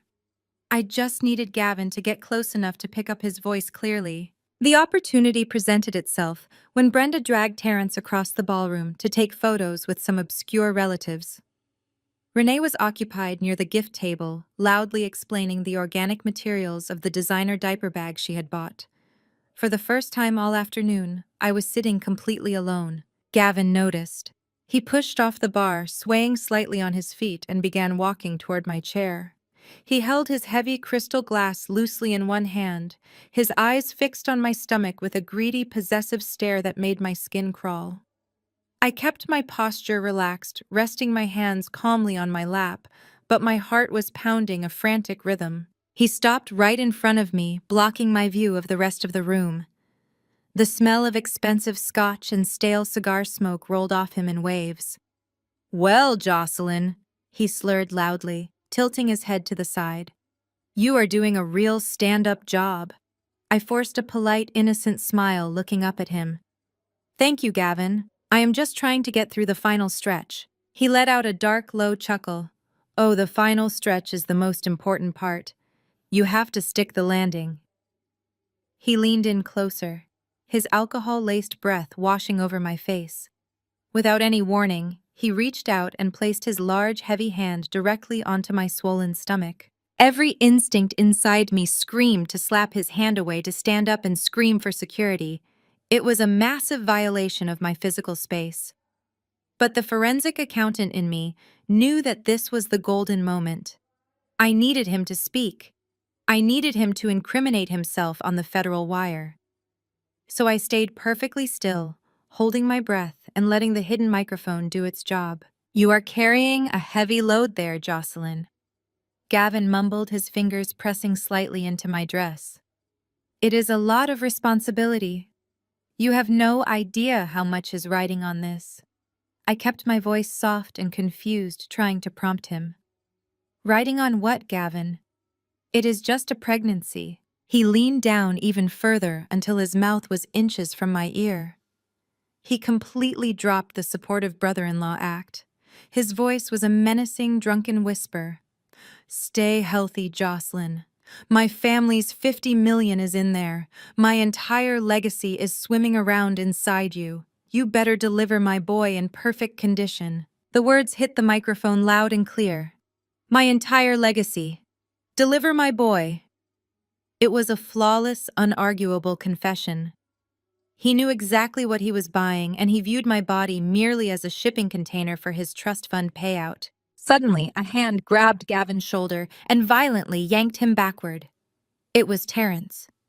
His eyes were wide with pure panic, and his jaw was clenched so tight the muscles twitched. "Gavin? What the hell are you doing?" Terrence hissed under his breath, looking around the room frantically to see if anyone had overheard. "You are drunk. Back away from her right now." Gavin stumbled backward, spilling some of his scotch onto the carpet. "Relax, Terry." He laughed, slurring his words. "I was just checking on our investment. Checking the structural integrity." Terrence looked like he was about to punch his own brother-in-law. He grabbed Gavin's arm in a vice grip. "You need to get some air, Gavin. Go outside. Now." He practically shoved Gavin toward the terrace doors before turning back to me. Terrence's face was pale, and a thin layer of sweat coated his forehead. He dropped to one knee beside my chair, placing his hands exactly where Gavin's had just been. "Babe, I am so sorry about that," he said, his voice shaking slightly. Gavin is just an obnoxious drunk. He does not know what he is saying. Did he scare you? I looked into Terrence's panicked eyes. He was terrified that Gavin had just blown their entire multi-million-dollar human trafficking ring. He was desperate for me to dismiss it as the ramblings of an intoxicated fool. I placed my hand over Terrence's, offering him a reassuring squeeze.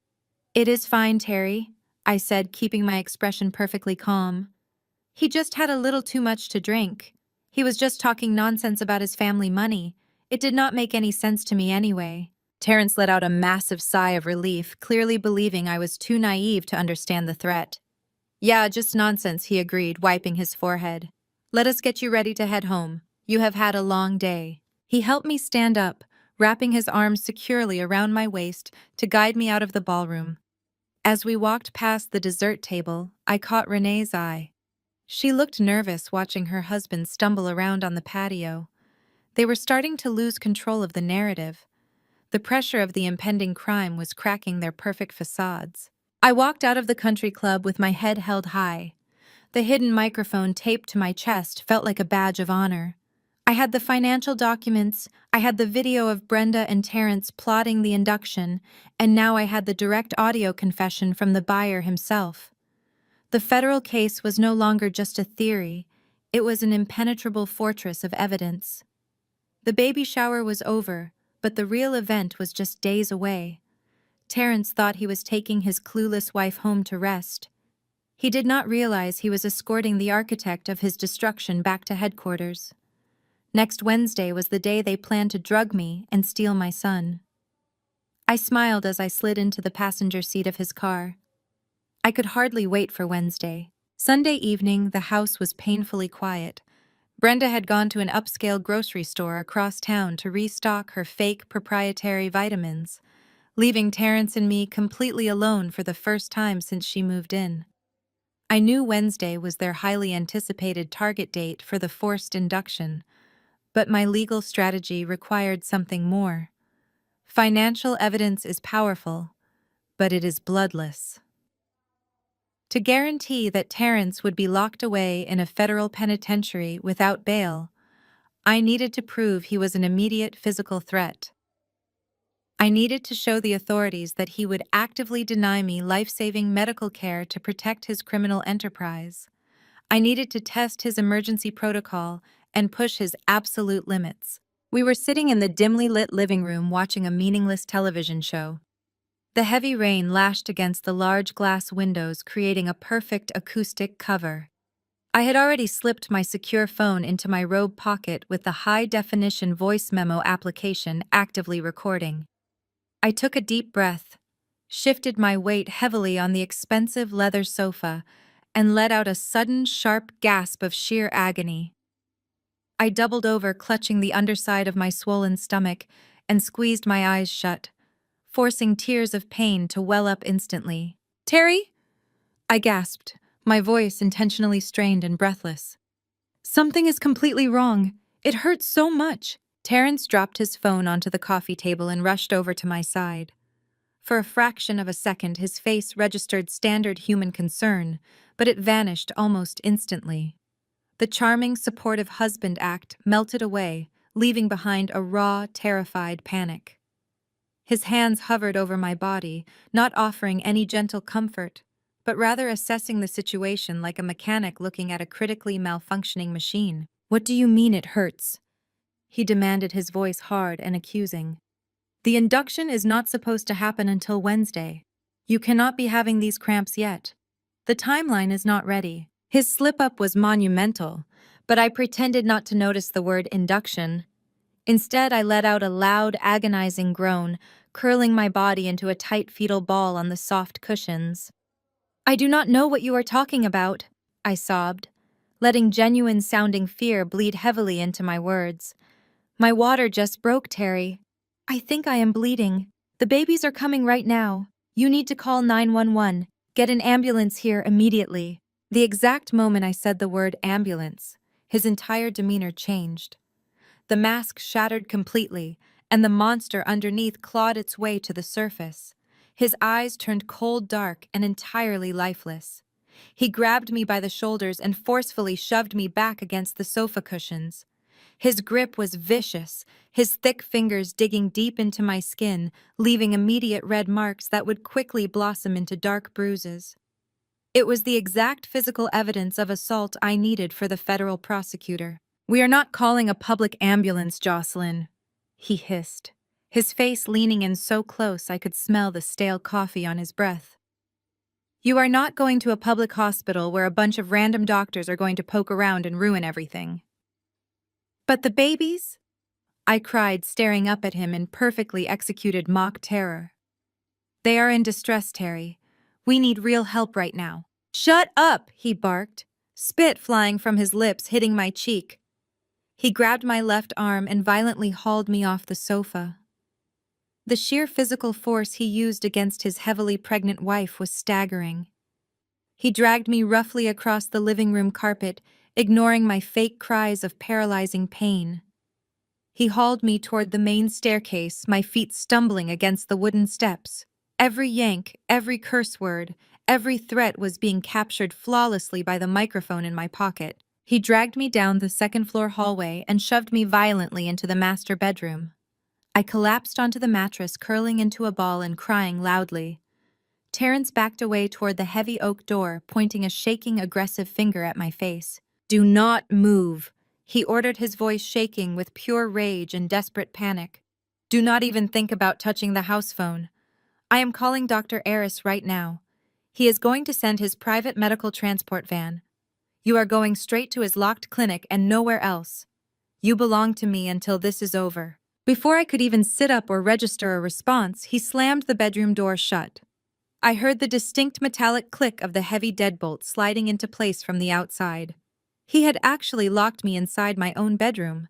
He had effectively turned our home into a prison, holding me completely hostage to prevent me from seeking legitimate medical attention. I instantly stopped crying. The frightened, weeping wife vanished entirely, and the cold, calculating forensic accountant returned to the surface. I scrambled quietly off the bed, crossing the thick carpet in my bare feet, and pressed my ear firmly against the cold wood of the door. My hidden microphone was still rolling, picking up the audio, but I wanted to hear his exact words with my own ears. Terrence was pacing frantically in the hallway right outside the bedroom. His voice was breathless and entirely devoid of any human empathy. "Aris, you need to get the transport van to my house right now," he barked into his cell phone. "The timeline has completely accelerated. She is having severe contractions and she is begging me for a public ambulance." No, of course I did not call them. I locked her in the master bedroom. "She cannot communicate with anyone.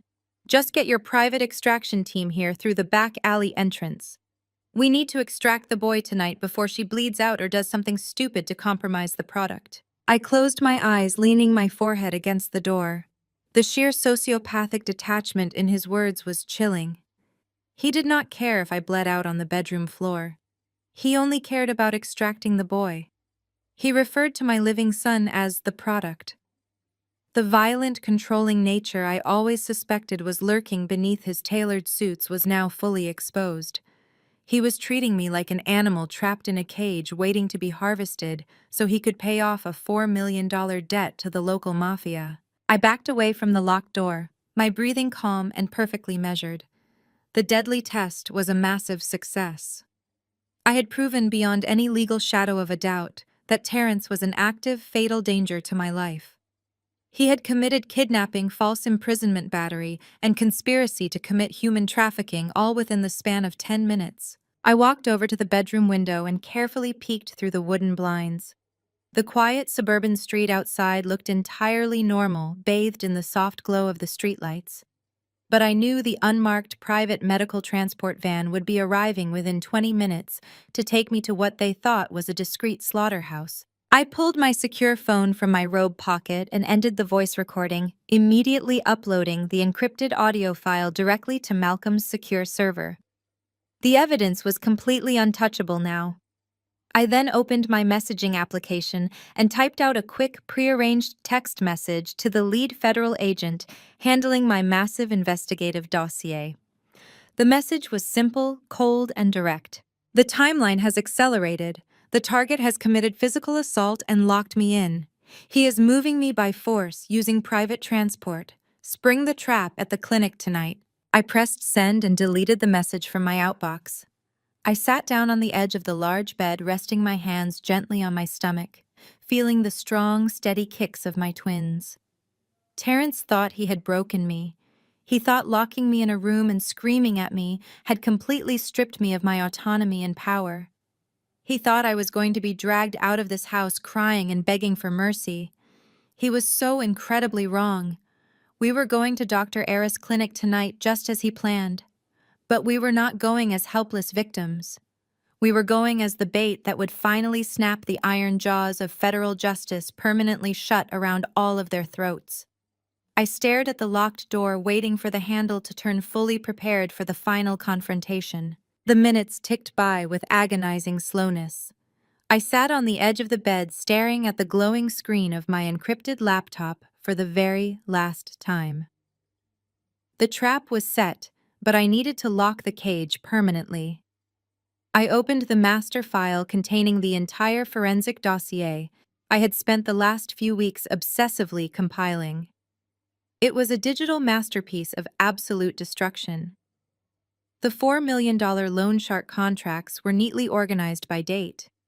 The $500,000 wire transfer from Gavin's trust to the dummy shell company was highlighted and cross-referenced.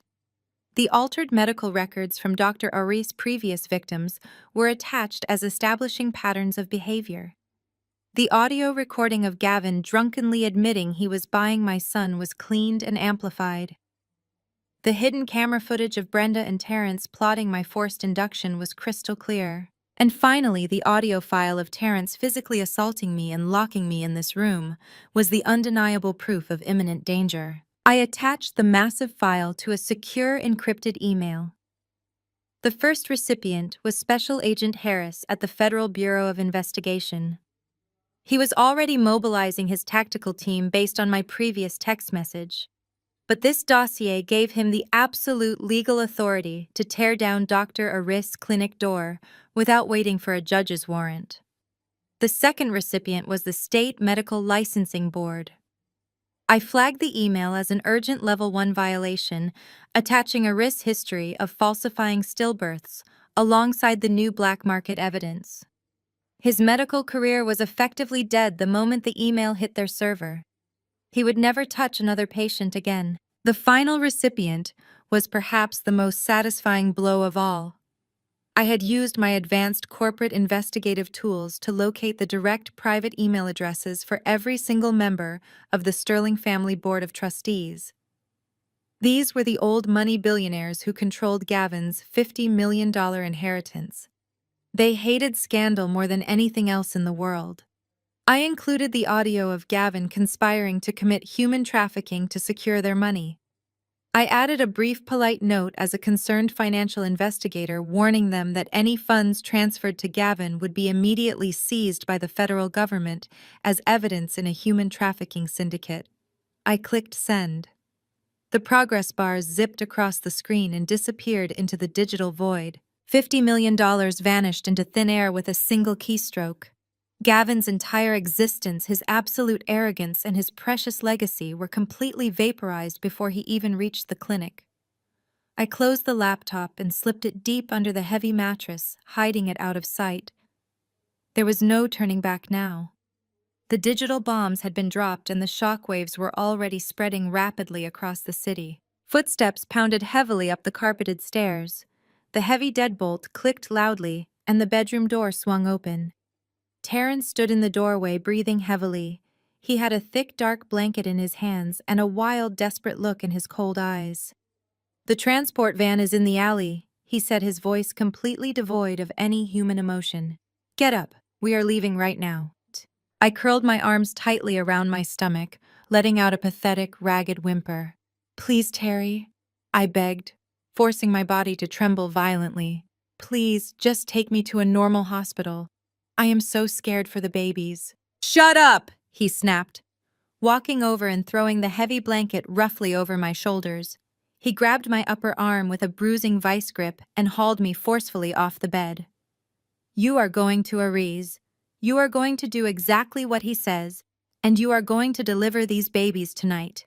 If you scream or try to run, I swear to God, I will make it so much worse for you." He practically dragged me down the stairs, my feet stumbling clumsily over the steps. Brenda was standing in the dimly lit foyer, holding her hands together in a twisted gesture of fake prayer. She did not look concerned for me at all. She looked exactly like a vulture waiting for a fresh meal. "Oh, Terry, hurry!" Brenda urged, stepping quickly out of the way. Dr. Aris called and said the private surgical suite is prepped and fully staffed. Gavin and Renee are already on their way to the basement loading dock to wait for the boy. Terrence dragged me out the back door into the freezing pouring rain. An unmarked black van was idling quietly in the dark alley behind our house. The side door slid open, revealing two large men dressed in dark blue scrubs. They did not look like medical professionals. They looked like hired muscle meant to keep me compliant. Terrence shoved me forcefully inside the van and climbed in right after me, pulling the heavy sliding door shut with a loud bang. The interior was dimly lit by a single harsh bulb and smelled heavily of industrial bleach and old metal. The van lurched forward immediately, speeding dangerously through the rain-slicked streets. I huddled deep under the dark blanket, keeping my head down and crying softly into my hands, playing the role of the broken victim flawlessly. Terrence sat directly across from me, tapping his expensive leather shoe nervously against the metal floorboard. He was staring intently at his phone, watching the GPS route guide us toward the private clinic. He thought he was in complete control of the timeline. He thought he had successfully outsmarted the universe and secured his massive financial payout. I let him have his temporary silent victory. Under the heavy blanket, my hands were perfectly steady. My breathing was slow and deeply controlled. The physical pain I had faked earlier was completely gone, but the fierce adrenaline coursing through my veins was incredibly real. I pictured the emails landing like grenades in the secure inboxes of the federal agents, the medical board directors, and the wealthy Connecticut trustees. I pictured the silent police alarms tripping across the city grid. The net had been cast incredibly wide, and the invisible cords were finally pulling tight. Every single mile the dark van drove brought Terrence closer to his own spectacular and unavoidable demise. He was literally delivering himself right into the dead center of a massive federal raid. The final act of this nightmare was about to begin, and I was completely ready for it. The heavy, unmarked van swerved sharply around a tight corner, throwing my body against the cold metal wall. I squeezed my eyes shut, trying to maintain my breathing, but suddenly a sharp, undeniable pain ripped through my lower abdomen. It was not the fake theatrical cramp I had performed in the living room an hour ago. This was a deep, primal contraction that seized every muscle in my core, pulling my breath straight out of my lungs. A second later, I felt a distinct, loud pop inside me, followed by a heavy rush of warm fluid soaking through my clothes and pooling on the grooved floor of the van. My water had just broken for real. It was week 38, and the intense physical trauma of being dragged out of my house and shoved into a moving vehicle had triggered actual labor. The tactical performance was over, and the biological reality had aggressively taken over the timeline. I let out a genuine gasp of pain, clutching my stomach tightly. Terrence looked down at the dark puddle forming at my feet, and a sick, twisted smile spread across his face. "Perfect," he muttered, checking his heavy gold watch in the dim light. "You are right on schedule, Jocelyn. Aris is going to be very pleased that we do not even have to use the induction drugs now." He did not see a mother in agonizing pain or a wife terrified for her life. He saw a shipping container finally ready to be unpacked for profit. The van slowed down drastically and abruptly stopped. The heavy sliding doors were yanked open from the outside, revealing a dimly lit concrete loading dock at the back of Dr. Aris' private medical facility. The cold autumn rain lashed against my face as the two large men in blue scrubs grabbed my arms, hauling me roughly out of the van. They threw me onto a waiting hospital stretcher, ignoring my cries of pain. Terrence walked closely beside the stretcher as they wheeled me rapidly through a set of reinforced steel double doors into the hidden back corridors of the clinic. The harsh fluorescent lights of the hallway blinded me for a moment. The air smelled strongly of industrial bleach and rubbing alcohol, a sterile cover for the dirty business happening inside. As my eyes adjusted to the bright light, I saw the welcoming committee.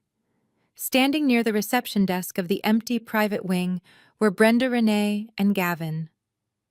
They looked completely out of place in a medical clinic dressed in their expensive designer clothes, looking like they were waiting for a table at a luxury restaurant, rather than participating in a criminal child extraction.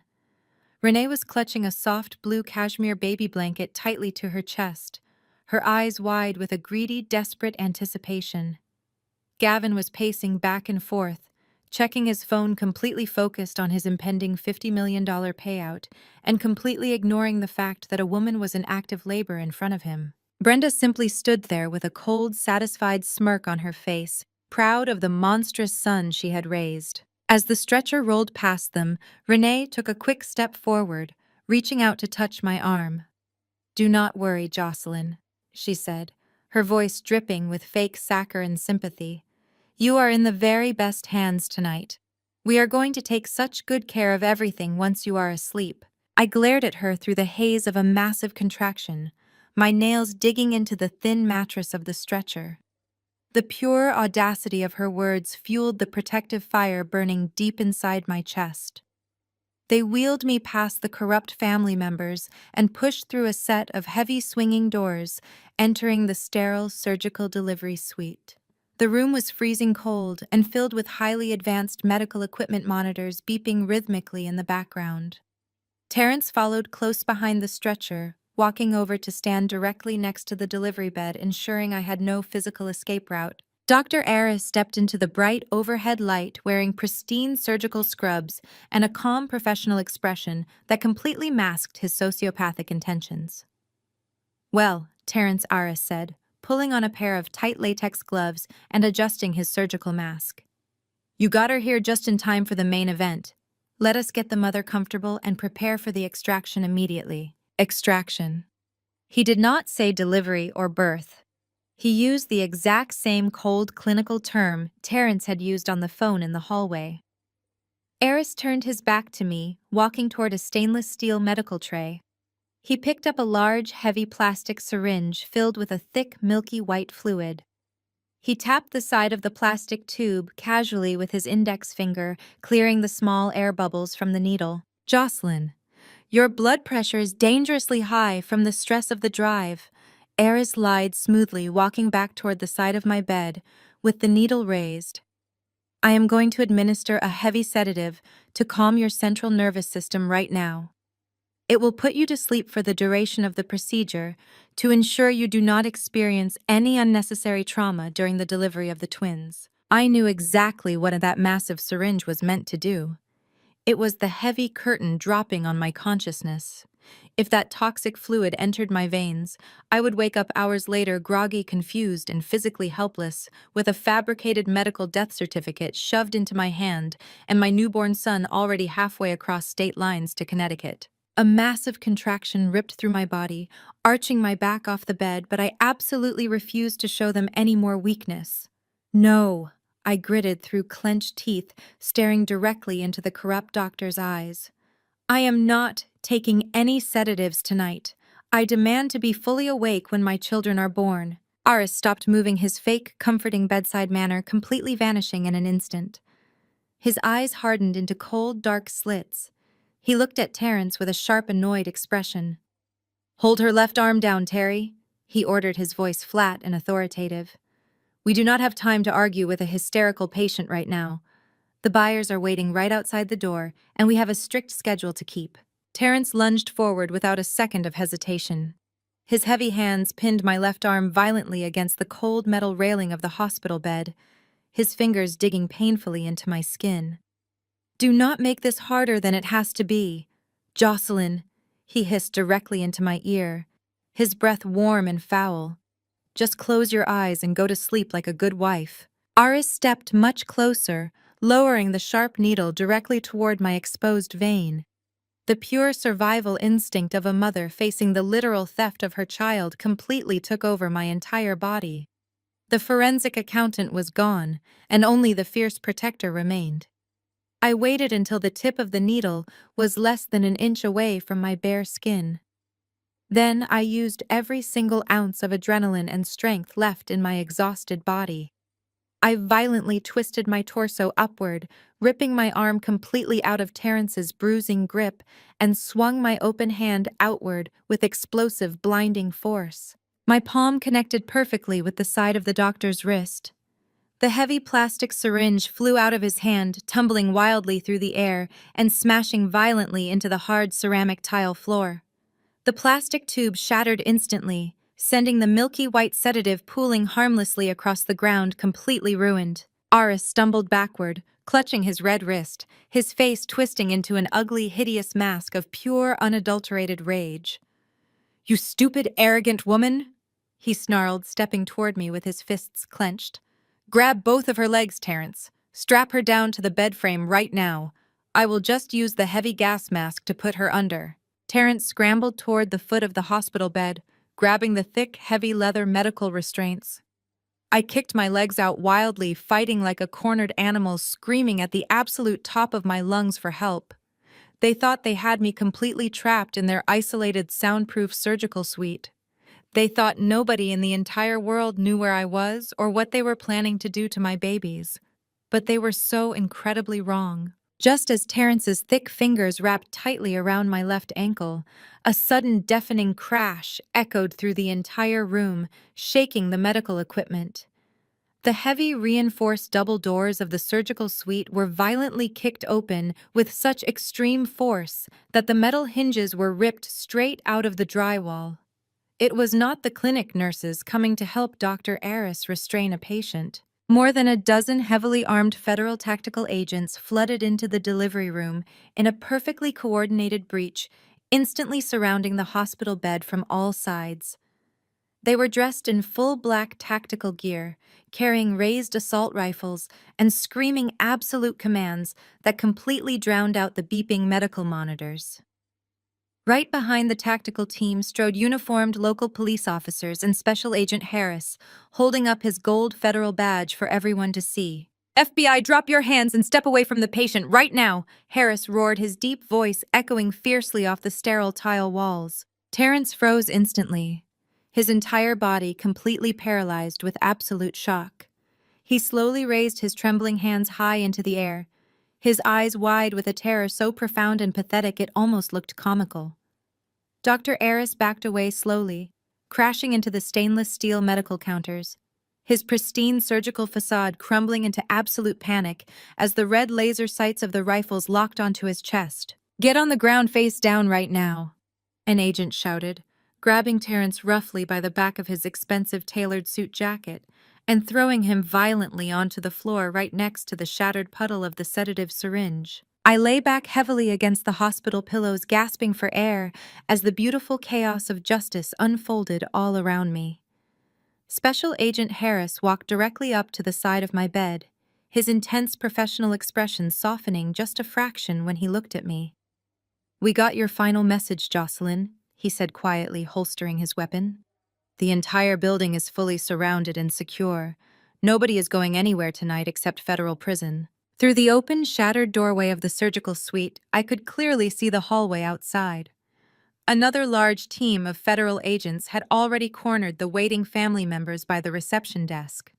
Gavin was being aggressively slammed against the counter, his arms forcefully twisted behind his back while he screamed pathetically about calling his expensive lawyers. Renee was sobbing hysterically, sitting collapsed on the clinic floor with the blue cashmere baby blanket clutched tightly to her chest, finally realizing she would never hold my child. Brenda's arrogant, confident smirk had completely vanished forever, replaced by a pale, horrified stare of disbelief as a female police officer read her Miranda rights loud and clear. The delivery room flip was absolutely flawless. The arrogant hunters had officially become the hunted, and the trap had snapped their necks perfectly. I looked down at Terrence, who was currently eating the dirty clinic floor with a heavy tactical combat boot pressed firmly between his shoulder blades, pinning him down like the insect he was. The financial fraud, the medical tampering, the false imprisonment, and the deeply evil attempted human trafficking had all finally culminated in this exact glorious moment of undeniable federal justice. The pain of my real contractions was intensifying rapidly, taking over my body, but for the very first time in weeks, I felt completely safe and totally in control. My twins were finally coming into the world, and the literal monsters who tried to sell them were going straight to maximum security prison. Special Agent Harris called for the real medical team that had been waiting on standby right outside the perimeter. Legitimate nurses and paramedics rushed into the room, pushing past the arrested men to get to my bed.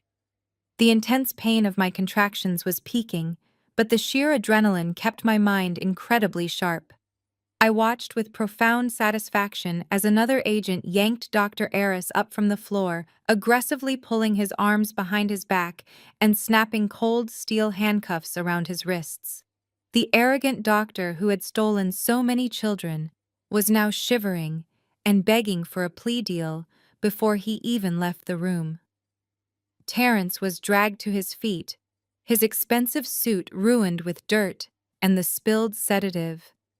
He looked at me, his eyes pleading for a mercy he absolutely did not deserve. "Jocelyn, please," he whimpered. "You have to tell them I was just trying to help our family."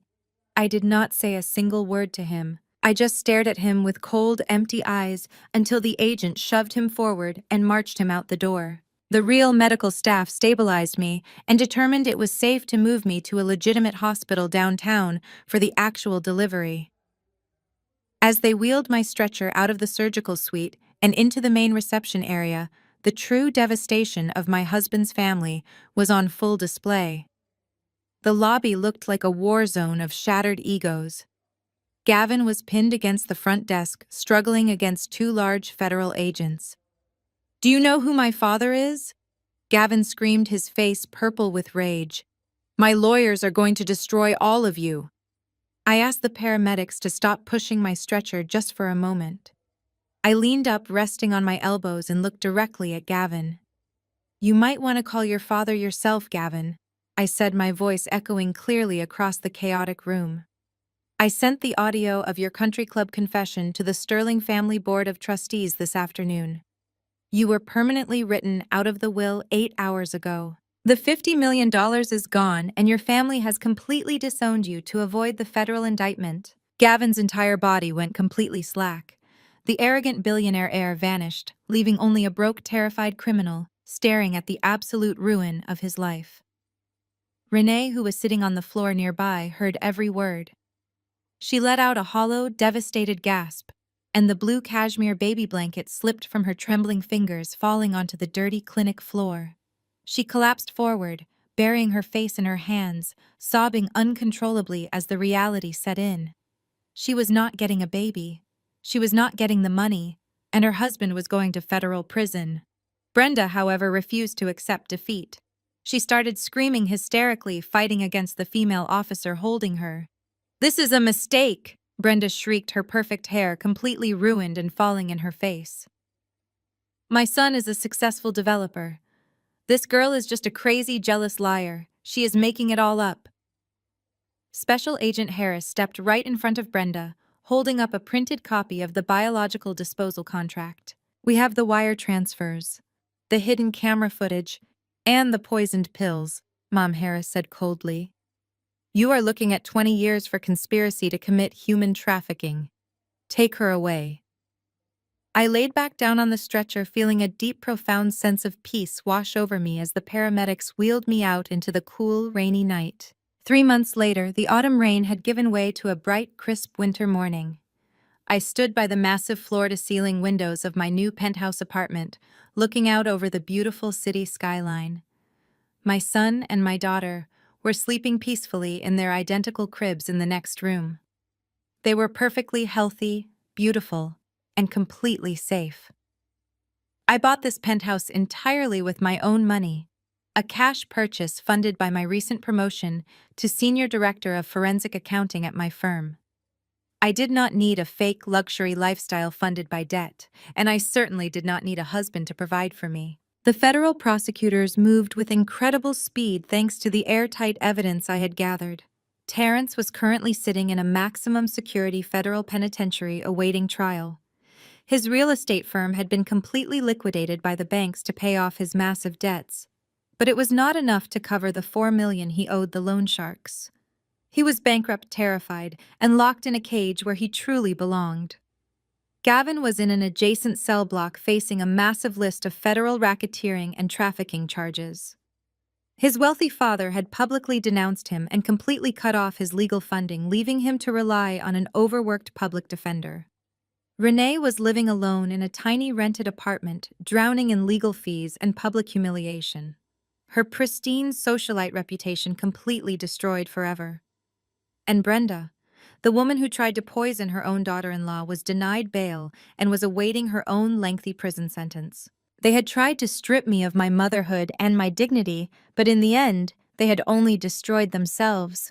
I walked into the nursery and looked down at my two sleeping miracles. The soft morning light caught the edge of the simple wooden rocking chair I had bought for the room. It was not a $50 million legacy, but it was real, honest, and built on unconditional love. The trauma of what my family tried to do to me would always be a part of my history, but it would never define my future. I had used the very skills they underestimated to dismantle their entire criminal empire from the inside out. Blood might connect you to a family, but it does not give them the right to destroy you. Sometimes the people who are supposed to protect you are the ones you need to protect yourself from. You have to be willing to look past the fake smiles and trust your own instincts when something feels wrong. Have you ever had to use your own unique skills to expose a toxic family member or escape a dangerous situation? I would love to hear your incredible stories of survival and justice in the comments below. If my journey resonated with you, please hit the like button and subscribe to my channel for more real stories of women taking back their power. Share this video with anyone who needs a reminder that they are strong enough to fight back. Thank you for watching, and always remember that you are the author of your own story.